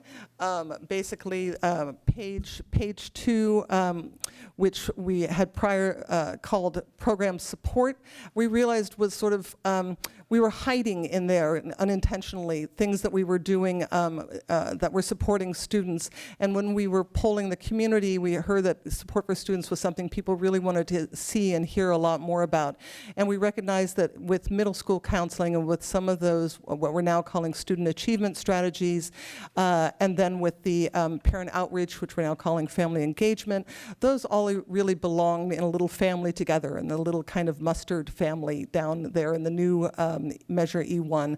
And that the way that measure, the measure language is phrased, we have some flexibility as to what percentages go to each one of those purposes. But what you're going to be seeing this year as we bring forward the plans for the new measure is we'll come to you first, as we always do, with class size. That's the most expensive thing that drives the budget, that has to do with how many teachers we're going to be employing in the following year, so that comes first. But then after we've done that and also accounted for the remainder of the budget, which will pay for professional development, program evaluation, and expanded course offerings, we'll next talk to you about the effective student support that really needs to come next. And then the last component will be pretty similar to the one we had in Measure A. We've just moved technology up with libraries, music, and school site programs as the next larger components. So that part should look pretty familiar to you when it comes to you. And again, the student support that you'll be seeing next does have a fair amount of flexibility as to what constitutes each component. We have grouped them into 3 areas, and these are examples of what we currently pay for, but they can be other things. And then that family of essentials for excellence will still have the school site funds. It's currently $230 per student. With the new measure, we might be able to afford a bit more. I'm hopeful that's the case. School libraries, music, visual, and performing arts still get the same percentage that they do currently. And then instructional technology currently gets about the same percentage that it does as well. But there is room to move, do a little bit of robbing Peter to pay Paul. So if there are greater needs in technology that can, and libraries can spare it, for example, that's allowable. And then the last thing is just to show you how we carry that out. So the BSIP Planning and Oversight Committee, the next thing you'll be hearing in December, in the dark green is the reports on the past year, 15-16, and then a first interim for the current year, whatever year this is, I have no idea, I lost track. And then the first year of the next measure, 17-18, you'll begin to hear about in February. So that's really right around the corner. So I'm meeting this coming Friday with all the BSIP budget managers, and we'll start to talk about how all of this is going to roll out. We are required to, if we do have any funds remaining from Measure A, to expend them in accordance with the language of Measure A, but that should not be too difficult to do. We don't expect a whole lot of money left over. As you know, this board had to step forward and allocate some funds towards support of programs that had been formally supported by BSIP, which BSIP should now be able to pay for going forward. But even with the tax increase, we're not anticipating having a whole lot of extra funds to create new programs with. We're going to have to see how it plays out, but it's pretty much what it looks like. Wait, Yes. with that last, is that supposed to be fiscal year 18 there or 17? So starting in February of 2017, we're going to start looking at fiscal year 18? You know what, I probably clipped out, yes. You know what, this is a 3-year slice of what I told the P&O we're doing, and it looks like the top part got shifted. So, yes, no. Yeah, this is right. 2016-17, this is correct. Right now, it is November 2016. In November 2016, we are looking at, and December, you're trying to catch me here, aren't you? But no, I know what year it is. It's 2016 now, and we talk about the past year, which is 15-16, as well as the current year, which is 16-17, and then we are planning for the next year. So starting in 2017, we are doing the plans for school year 2017-18. That makes sense? Yeah. Yes, and the little keys are up there, and yeah, we are always living in 3 times at the P&O. It's just that next year we'll have to still be looking back. And then next year, yes, we are always looking back and that's just the forward part and present. We have eyes all over, kind of like owls. And this is just something I just want to leave you with because it made me happy. I've shared this with some of you. This came from a Berkeley High student. I don't know who he or she is. But Measure E1 is a wonderful thing in that it turned Prop 13 upside down. It's pretty splendid. So thank you again. And discussion or questions about E1 or next steps? Board members? No, just to thank, I think on behalf of our board, to thank our BSEP, our office of our P&O committee, our teachers who in our unions, and all the volunteers, our PTAs, everybody who went out. I think what we've created and done here, I think other school districts are going to be looking at us and knocking on the door and saying, how did you do it? So I think, there's a lot of congratulations and thank yous that go around to everybody. So thank you very much for all the work and effort on this. It paid off, and we look forward to that number growing to 90%. Yes, why not? Unprecedented. So thank you very much. Any other questions, comments? Superintendent? Did the measure in Oakland pass? It did. It did. There was one in Oakland and there was one in Alameda. Of course, they did not approach our numbers, of course, but they did reach past 70%. So, yeah. I think nothing on the ballot was more popular than E1 except for Barbara Lee, but you can't beat Barbara Lee. I mean, she had 91%. No one runs against Yes. Well, thank you. Absolutely. Thanks so much, Natasha. Thank you, Ty. So now, Healthy Kids. to Healthy Kids survey results, and I apologize for lateness, and I hope we still have a little bit more energy. Thank And you. so Thank you for your patience. Thank you, Dr. Craig. I know I promised you that you would be able to be out of here by like 10 o'clock because you have to drive all the way to Napa. I'm so sorry. I had to twist your arms to keep them here, too. I'm so sorry. So I just want to say that the presentation that you're about to hear is the Healthy Kids Survey. It's given every 2 years in certain grades. It does, in order for it to be valid, we need about 60% participation. We had that except for in one grade, and so Dr. Craig is going to present those results. And after that, we can have a discussion on some of those numbers.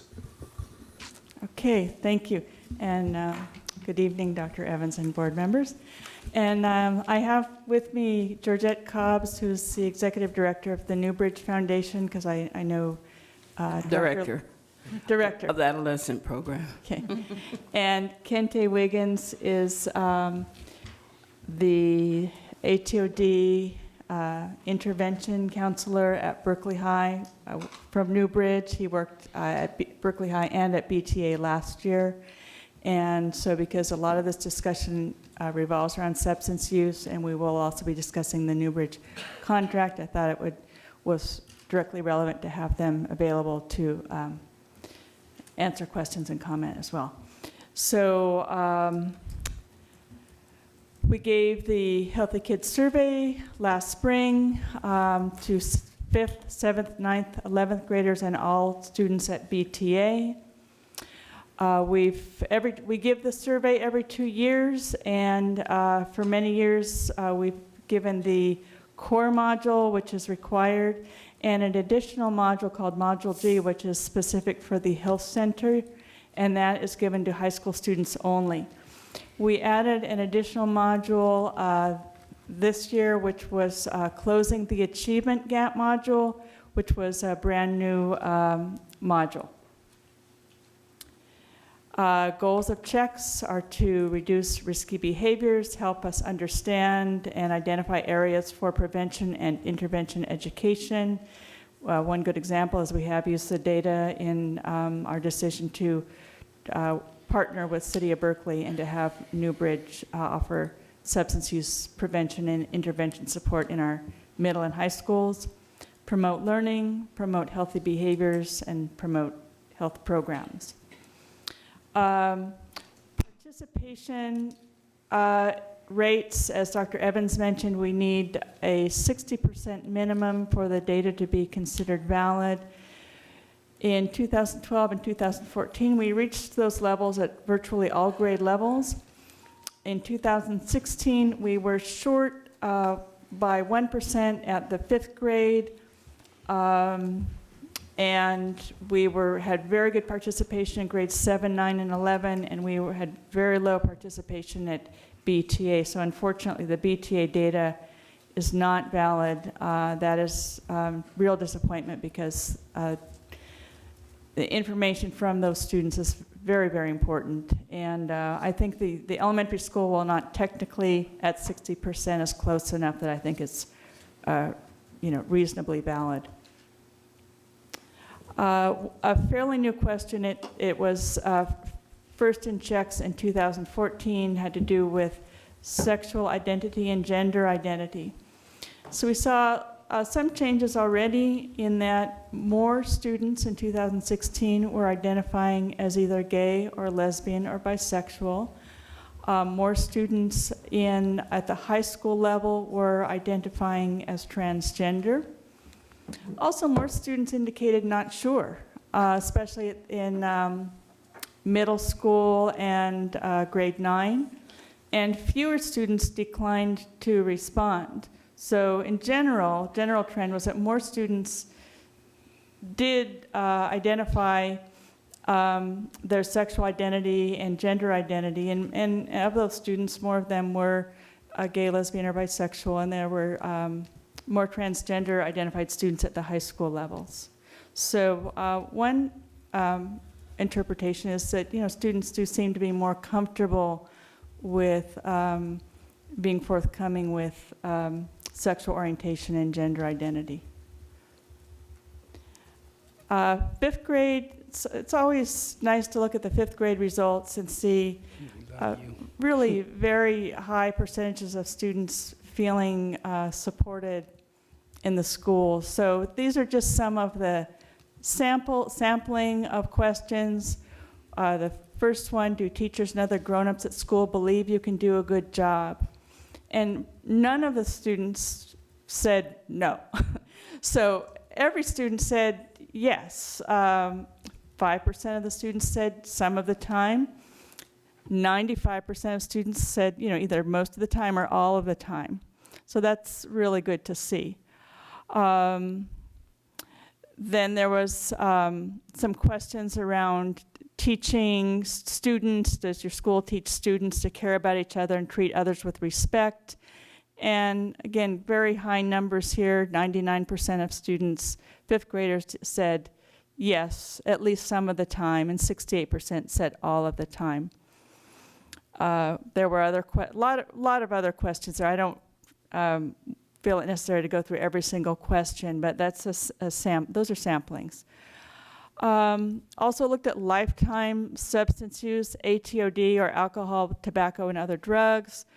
Not surprisingly, the older a student is, the more likely it is that they have tried substances, alcohol, marijuana, cigarettes, and electronic cigarettes. A trend that we first saw in 2014, which was the first time that the checks included data on electronic cigarettes in BUSD. Our students have historically had very low tobacco use rates, but what we are seeing that's very alarming is fairly high use of electronic cigarettes, which do contain nicotine and sometimes have other things in them, and most notably THC, which is the active psychoactive ingredient in marijuana. So students at all levels, including 5th grade, are using electronic cigarettes. That is very concerning. We have longitudinal data from 2006 all the way through 2016 now.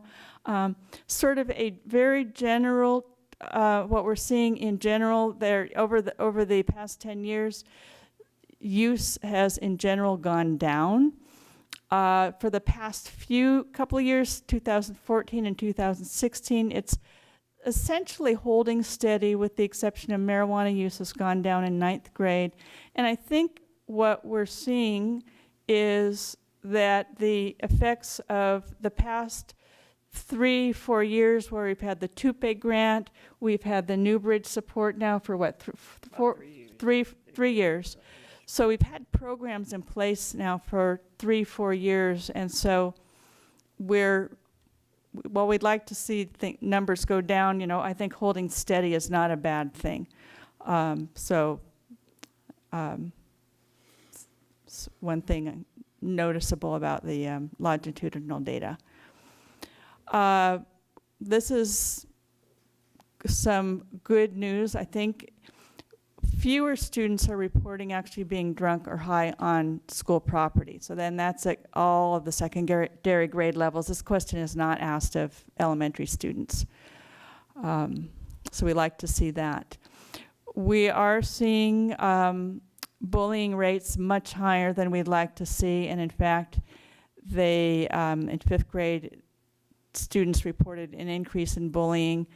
One of the things that we're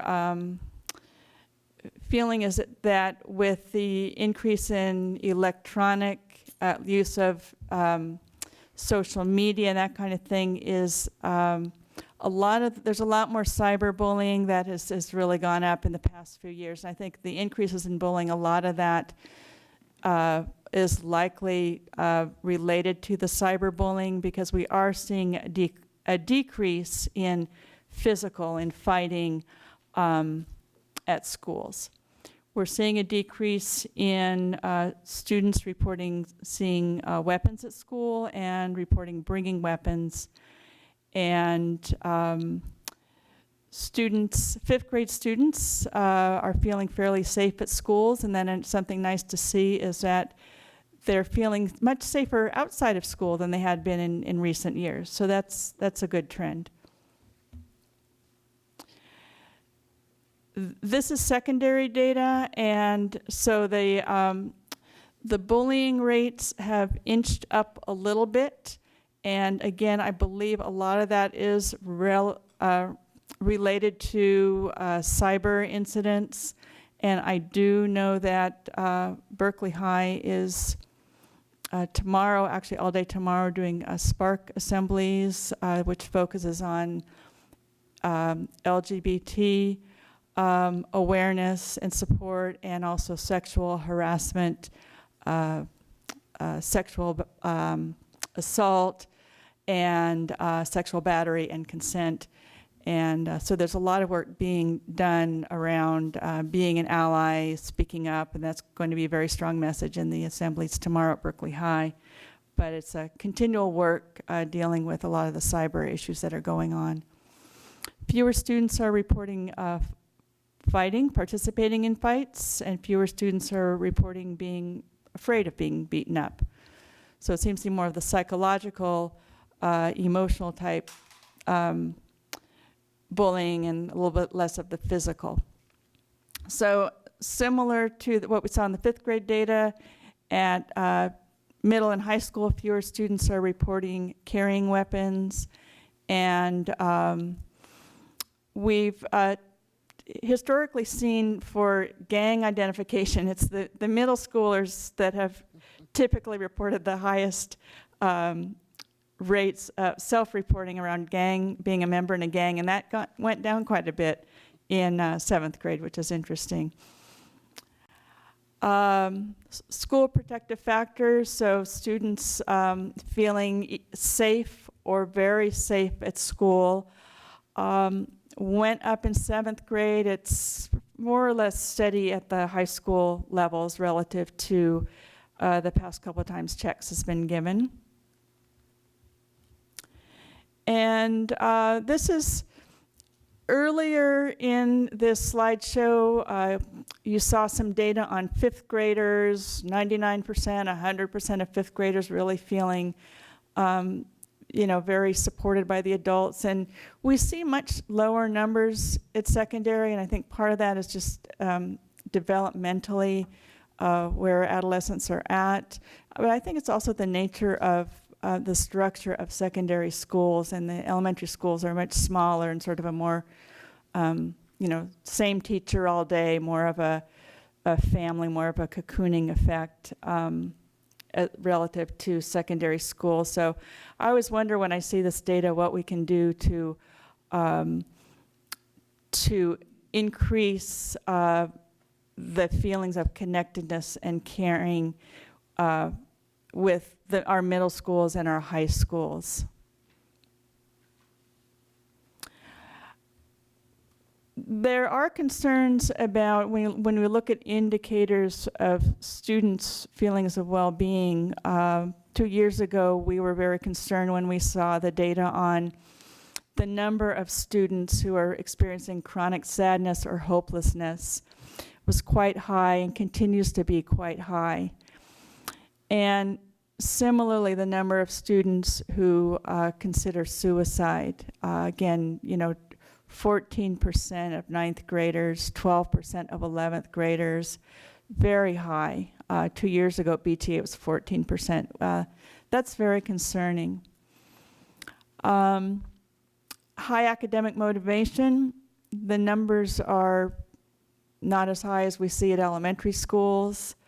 Again, we'd like to see higher numbers around academic motivation in secondary schools. I commented already on weapons. Fewer weapons are being seen. And this slide is from the health center module. And one positive thing is that 1/3 of students are saying they have received counseling in the past year for issues like stress, sadness, family problems, or substance use. So there are we do have mental health resources through the health center, through Berkeley Mental Health. At our high schools, we have counseling for substance use with Newbridge. And we are seeing a lot of students accessing those services. I mean, 1/3 of students, I think that's really good to see so many students seeking help and using, those services. Very high percentage of students are saying they do have an adult they can talk to about their health. And also, 3/4 of high school students say they know where to go to for help with stress or personal issues. So again, I think that's a good sign. We'd like 100% of students to know where to go. But 75% is a good start. So this slide, I took a sampling of the data from the new Closing the Achievement Gap module. And the data is concerning. I think we really need to look at this and listen to the students' voices here. As an example, all students are treated with respect, agree or disagree. And at middle school, a little bit more than half students agreed, but in high school it drops down to fewer than half of all students feel that all students are treated with respect. And then when students were asked, are all students treated fairly when they break rules? At high school level, only about 1/4 of students said yeah. So that's very concerning that most students are feeling that is not happening. And many students are feeling that there is tension between cultures, races, ethnic groups, and will be, interesting and concerning to see if that goes up during this new administration with our new incoming president. So key findings. The Czechs' participation rates continue to be high, with the exception of BTA this last time. I'm really confident with our new principal there that we'll bring those numbers back up next year. Electronic cigarette use continues to be a significant concern at all grade levels. Alcohol, marijuana use, pretty much holding steady, although there's been a decline at 9th grade for marijuana use. I'd mentioned already the data on the high school students reporting tension between cultures, races, and ethnic groups. Also discussed more students speaking out around sexual orientation and gender identity. Concerns about the number of secondary students feeling hopeless, feeling sad, and even considering suicide. On the flip side, though, good to see the number of students who are receiving counseling support. Fewer students reporting bringing weapons to school across all grade levels, and fewer students similarly reporting seeing weapons. Fighting has decreased. Feelings of school connectedness are very high at elementary schools. They do go down at the secondary schools. And many secondary school students do not feel that all students are treated with respect or treated fairly when they break rules. Those are just a sampling of key findings. So we are now available for questions from the board and Dr. Evans, and we have our experts from Newbridge here as well. Well, I will start because I was the one who pulled the item, and I wanted to make sure that you know that I'm very supportive of the work that Newbridge has been doing with our students. And I pulled this forward because of Prop 64 and its passage in terms of being more acceptable, and in light of this proposition, how we expect or anticipate to change up or alter or do something different in order to be able to address some of the things that might be happening when we're in a community and a state that, and I haven't read all the details of it, that will be much more permissive, perhaps, I don't know if that's the word. And given that and what we're trying to accomplish here in keeping our students, young people, healthy and safe so that they can live productive adult lives, do we know something?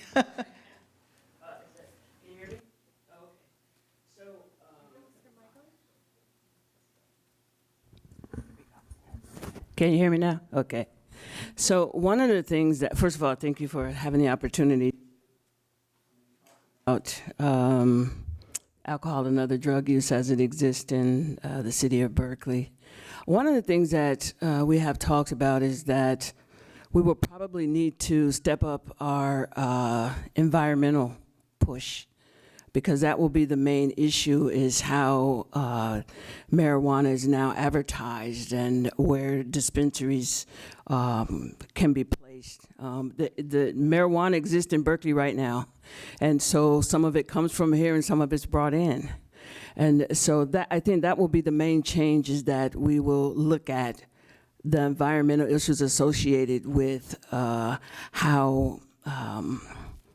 marijuana is now advertised, because we've seen things happen in the park right across the street from the school.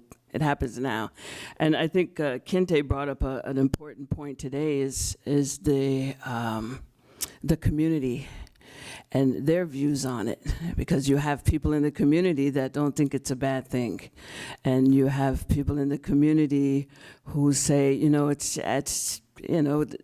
parents smoke, and so some of the kids arrive at school with those sort of notions. And as far as the work that we do around alcohol and other drugs, I think that what we do is why some of it's holding steady, and again, being in the school since 2014, is that just now adding some more key pieces to it. And because we can't tell kids, just quit or don't do that, or we have to come with something that actually enhances the services that we're providing versus what they believe to be true and acceptable in the community. I think it's going to be a battle, and one of the reasons too is the police department and their responses to young people who might have marijuana on them or they're caught smoking. And so some of the young people tend to sort of go, okay, I'll get a slap on the wrist, or they'll take it away from me, but then I get to go on to school. And maybe I'll meet up with my friends and we will resume our practice of smoking marijuana. Do you want to add any? And Kente's actually in Berkeley High Yeah. working with the young people. Good evening. I would just like to add pretty much what Ms. Georgette touched on. It's an uphill battle mainly because Berkeley's really lax when it comes to marijuana. I mean, it's been like that pretty much for years. It's always been kind of like I don't want to say a safe haven, but a place to be, really expressive. And I think that, working at Berkeley High, you definitely see, a multitude of drugs, but I think marijuana is a big problem, from edibles to just smoking it. And the main thing that, I try to address students with is prioritizing. It may be cool in high school, but in the real world, in the real job setting, that's not, normally there's drug testing, there's a lot more implications to, how to be productive once you leave high school. So I stress that point. And I stress, every time, we have presentations for students to come out. We just did a presentation for Red Ribbon Week. It was really, really good turnout for the most part, of trying to inform students of just kind of like the risks and dangers of, different drugs and alcohol. But marijuana, I think, will always be kind of a battle, just for being in California and being in Berkeley for sure. Just kind of how do you deal with it? Talking to students and talking to parents also is not seen as, in some cases, a serious offense, due to, having a lot of, dangers of, not knowing family history of, mental illness, and how can it, trigger some episodic episodes depending on, it has different effects to everyone. So just kind of keeping, people aware of not just, the benefits of it, I guess you can say, but also the real risk, behind it, and, the misuse of it, and how can it, really affect, people's lives and things like that. And now, since, there's making it so strong now, the THC level is so high, and, it's really,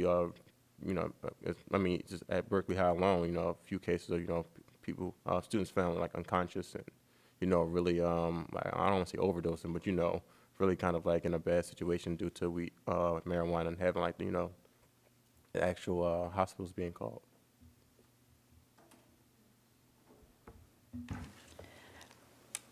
A couple of things. First of all, thank you for coming, and I was trying to look really quickly, Debbie, I couldn't find it, but for the suspension data, and one thing I will just want to commend is the increase of your presence on campus and tied with our kind of new policies around suspension, have really led to a decrease of suspension, and so it's really good to see that isn't 14.1 what? It's in the document. Oh, it's in this, I knew I'd read it recently. So I think those two things need to be looked at together, because it's also important that kids stay in school. Yeah. And so it's a much more productive way of handling. And I can confirm that there's a lot of marijuana at Berkeley High. And I do think that it's possible that 64 might change it a little bit because of the advertisement. I thought your point was really well taken. And it's not difficult for kids to get pot now. So I don't think lack of access is lowering marijuana use now in Berkeley, right? Yeah. I know you probably have something to say about this, Mr. Husband of the person who drafted Prop 64, but I will.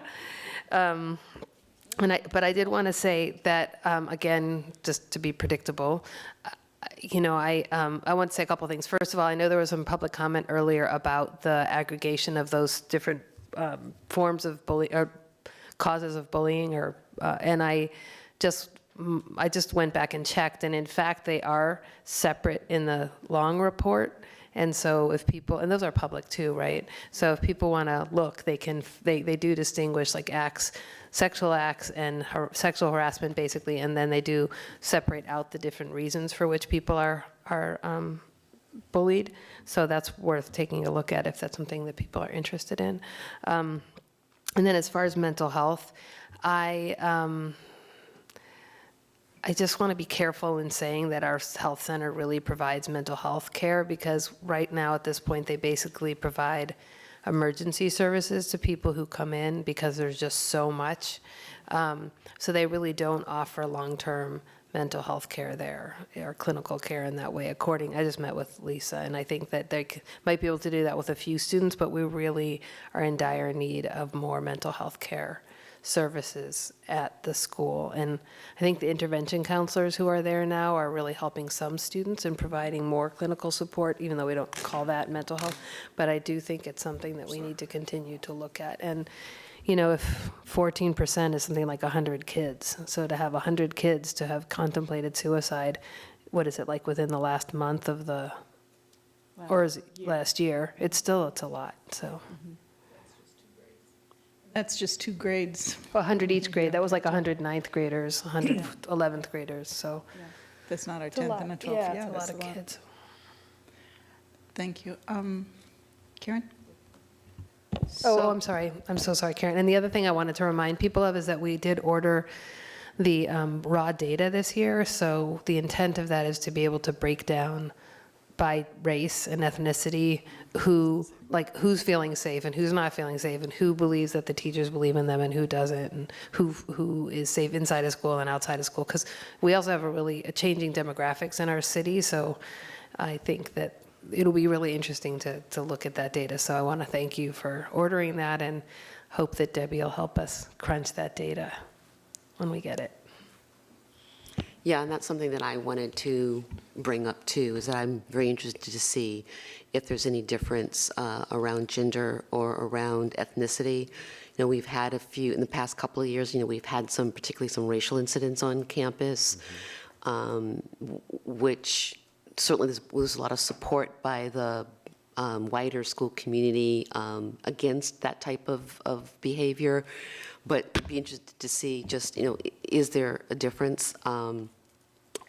And I'm particularly interested around those questions around being connected to school, and is there an adult who cares about you, and other high expectations? Because I would suspect, when you look at some of our academic data that's broken down ethnically, it would be unusual for them not to be following each other.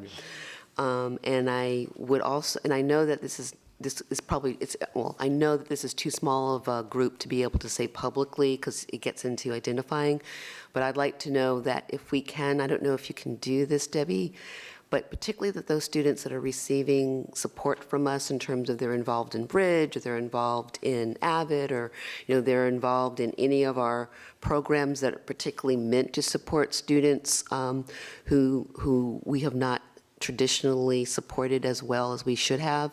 I'd like to know if there's any if there's any actual difference in how those students are filling out the survey around those issues versus the students who are not receiving those services. Because if there is a difference, great. If there isn't much of a difference, you know, then I think, you know, that's part of us evaluating the efficacy of those programs. So we won't be able to look at the specific services they receive because there's no ID number on the CHICS survey, so to match them. Anonymously. But there is a school survey that is given to all, that was given this year to all the students at Berkeley High. And so we'll be able to look at some of those questions that you're asking in the same way. I'm going to try and, hopefully what you just said was recorded, so I can get exactly what you're looking for.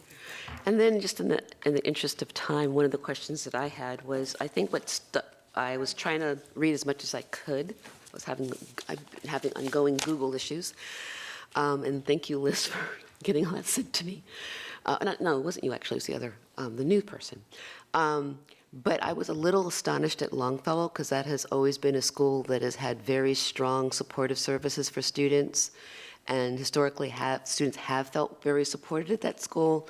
So I was a little disturbed that there seemed to be a significant difference in how students are Longfellow. So I'm just curious if there's been any kind of drilling down in terms of, is it a difference in the services being provided? Is it, just why is there such a dramatic difference than we were seeing, let's say, the last time? Well, obviously the last time the survey was given.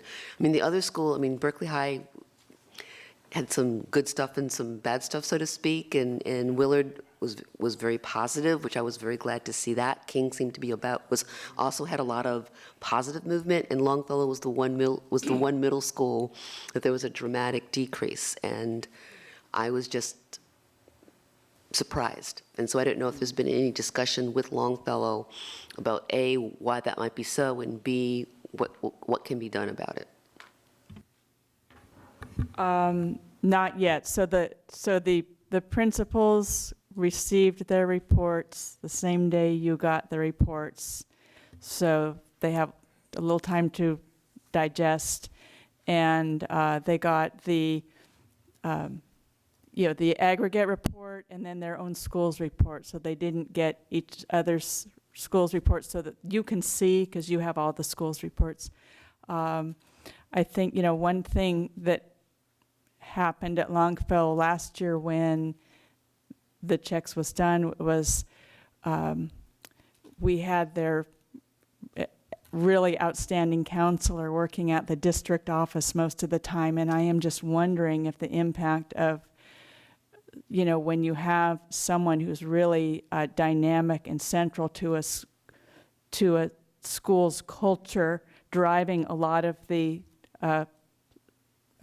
initiatives when they're away, it has an impact, and that may be all or part of that. But I just the want further step is to see what we can do to rectify it. Yes, yeah. So we want to make sure that we leave enough time to approve the consent item of 11.3 of our contract with New Bridge. So can we have a motion? I'll move to extend the meeting just 10 minutes to 11:10. Okay, we'll extend the meeting and we'll approve at the same time. Can we do that double? We should probably do it one at a time. Okay. So can we have a motion to extend the meeting for 10 minutes? Yeah, that was me. Okay. Second. Okay. All right, we have that. All in favor? Aye. And now for the New Bridge, I'll make the motion to approve the contract with New Bridge. You want a second? I'll second. Second. All in favor? Aye. Aye. Thank you. Can I just add something too, is that with the whole passing of the legalizing of marijuana is that I think there are 9 cities, and Oakland's not one of them, that they have this delay process. And so Berkeley is one of the cities that is taking the delay process. And what happens is people are part of a committee that has been formed. They have the opportunity to say how it will be implemented. And I don't know how long Berkeley will take, but I can tell you San Jose is one of the cities that they have said that they're going to plan and plan and plan. And their hope is their hope is to never allow the marijuana, to become recreational in their city. But when I saw that Berkeley was one of the ones on the map, I was like, yeah. So we have some time to sort of talk about, what steps we'll take around delaying the process environmentally. So yeah. So Well, Berkeley. Thank you for sharing that, because Yeah. it's definitely something our school district should be involved in that kind of conversation. Yes. So I have a couple comments about Prop 64, and I really appreciate the work that you do, and I want to echo what Director Appel said about the value of having people at the school who can work with kids and not either suspend them or funnel them into the criminal justice system. And that was one of the motivating factors in pushing for Prop 64 was to decriminalize the use of marijuana, because it is black and brown students by the hundreds of thousands who are arrested for marijuana offenses. And that has a destructive impact on our communities as well. Because I do have some insight into the measure in particular, I just wanted to point out a couple of things about it. One is that, as several of us have said, access to marijuana is not a problem for youth in many communities, but certainly not in Berkeley. So I don't think we should expect that Prop 64 is going to make marijuana more easy for kids to access, because they can already get it. And in fact, in other states that have legalized marijuana before we did for recreational use, like Colorado, teen use has not increased. So I think one response to President Leva Cutler's reasonable concern, I think, is to look at other states, and their experience so far is that it has not increased use. Go ahead. It has not increased, but there have been other issues that have arisen as a result of it. And so one of the things is that we talk about the revenue that's going to come into the state. And of course, Colorado approving it, unfortunately, their revenue was spent on other things, such as now having to increase funding for the county due to emergency room visits and some of the other violations that occurred, in the community. So their revenues, they didn't show up. They haven't shown up yet. Right. And then lawsuits like Wyoming suing Colorado because people were coming over from Wyoming and purchasing marijuana and then taking it back in. And so they're like, we're going to file a suit against you because it's not legalized here. So there's the pros and cons.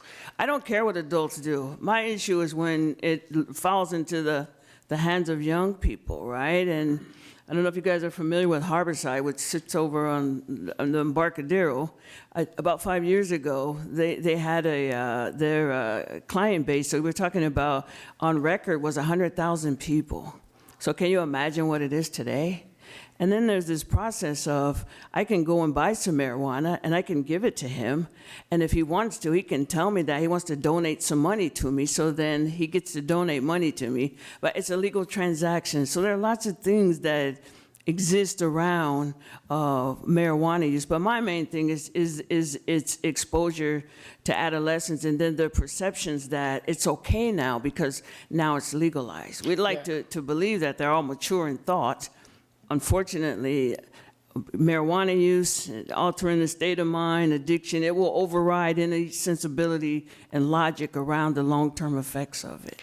No, I really appreciate that. And I can't resist pointing out two aspects of Prop 64 that relate to that. One is that there's strict restrictions on the advertising and marketing to children that's different than the marijuana initiatives in other states. And as far as the revenue, and hopefully this can benefit New Bridge, there's a big chunk of the revenue is specifically allocated for treatment for children to reduce youth use of marijuana, and money targeted to communities that were disproportionately affected by the war on drugs. So, there are opportunities with the revenue to address exactly, I think, the issues you're bringing up. And then I guess just the last thing I would say in general. With our drug education in the district, this is something that Dr. Craig and I have talked about a little bit. I would really like us to see, I would like to see us pushing for as progressive and that doesn't mean necessarily lenient or permissive, but as progressive a drug education approach for all of our kids. So maybe not only the kids that you all see. And that's realistic, that takes a harm reduction approach, that doesn't say, that doesn't assume that none of them will use drugs or tells them that they're not going to use drugs, because we know from these numbers that they are. And so if we know that they are, just like with sexual education, where we're not just preaching abstinence, we're saying, we know you're going to engage in these behaviors, they're not healthy, but if you're going to do it, here's some things you need to understand: how it affects you at school, how it affects you when you mix certain drugs with alcohol or other drugs. I would like to see us. Yeah, right. that you know what you're doing, that you know what you're ingesting if you're going to do it, which we don't think you should, but we know you're going to, and so you need to be safe about it. Right. Yes. Do you have any thoughts about? No, definitely agree, but yeah, go ahead. Yeah, definitely agree with that. I would like to say that's kind of like the main thing we do at New Bridge, and kind of like with the project successes, not only educate them, but kind of create a safe space so they can be, express themselves, or why they use, or, the reasons why they feel as though it's okay to use marijuana, and not just kind of like lecturing. I think, K through, whatever grade they reach has been more so of a lecture about drugs or why they're bad, and, kind of like that. So I think the approach of kind of like just informing them and giving them information and giving them the current information, current facts about different drug use, and kind of let them make the decision, but also tell them, like, if you are going to use, which we hope you don't, this is the proper way of using. Kind of like the same thing you say, like sex education, just kind of make sure that, to reduce as much as possible for them to be able to function or be safe when they use. And I think, just like, with drunk driving, I think marijuana is becoming huge. A lot of students are now feeling it's okay to drive. We're under influence, and we're seeing like, a huge, increase in like accidents as far as, surrounded by, not alcohol, marijuana use. And I think just keeping them informed about just the things that goes on, the altered state of mind, the different effects it has, on different people. Some people, feel, okay on it, but other people, have anxiety attacks or things of that nature. So just giving them the current and information and keeping that, I guess, at the forefront of educating them. I think that's more important. Thank you. Thank you for what you all do. Just wanted to reach out to our student directors if they answer questions.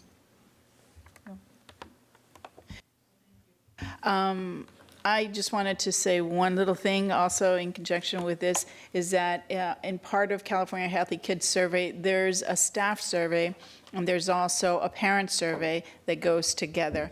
And I'd like to explore the possibility in the future that our district participate in doing, and so it gives us a fuller picture, more complete picture, and at some point maybe have a discussion. This is going to happen in 2 years, so it would be part of our budget, obviously.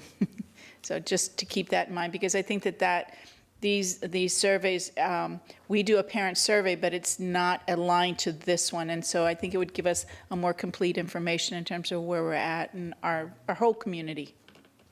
There's also, Noted. Okay. oh, go ahead, I'm sorry. Okay. No. Just acknowledging that I'm noting your request. Okay, thank you. Just also want to mention. I hope my other board members also feel likewise. Yeah, I think that's a great idea, and I just wanted to make sure every people who are interested know that they're in the process of revising the survey, and so if people have strong feelings about what should be included on it, they should. I think West Ed is leading that effort.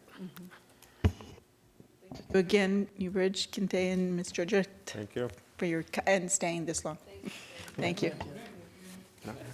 Cool. All right. No, we did the consent. We did. Yep, we did. You voted for it. So, so if there's anybody here to address the board, no. So extended board comments, superintendent, no. Board's meeting self-evaluation, will you indulge me one last time? I don't know if it's going to stick around, but.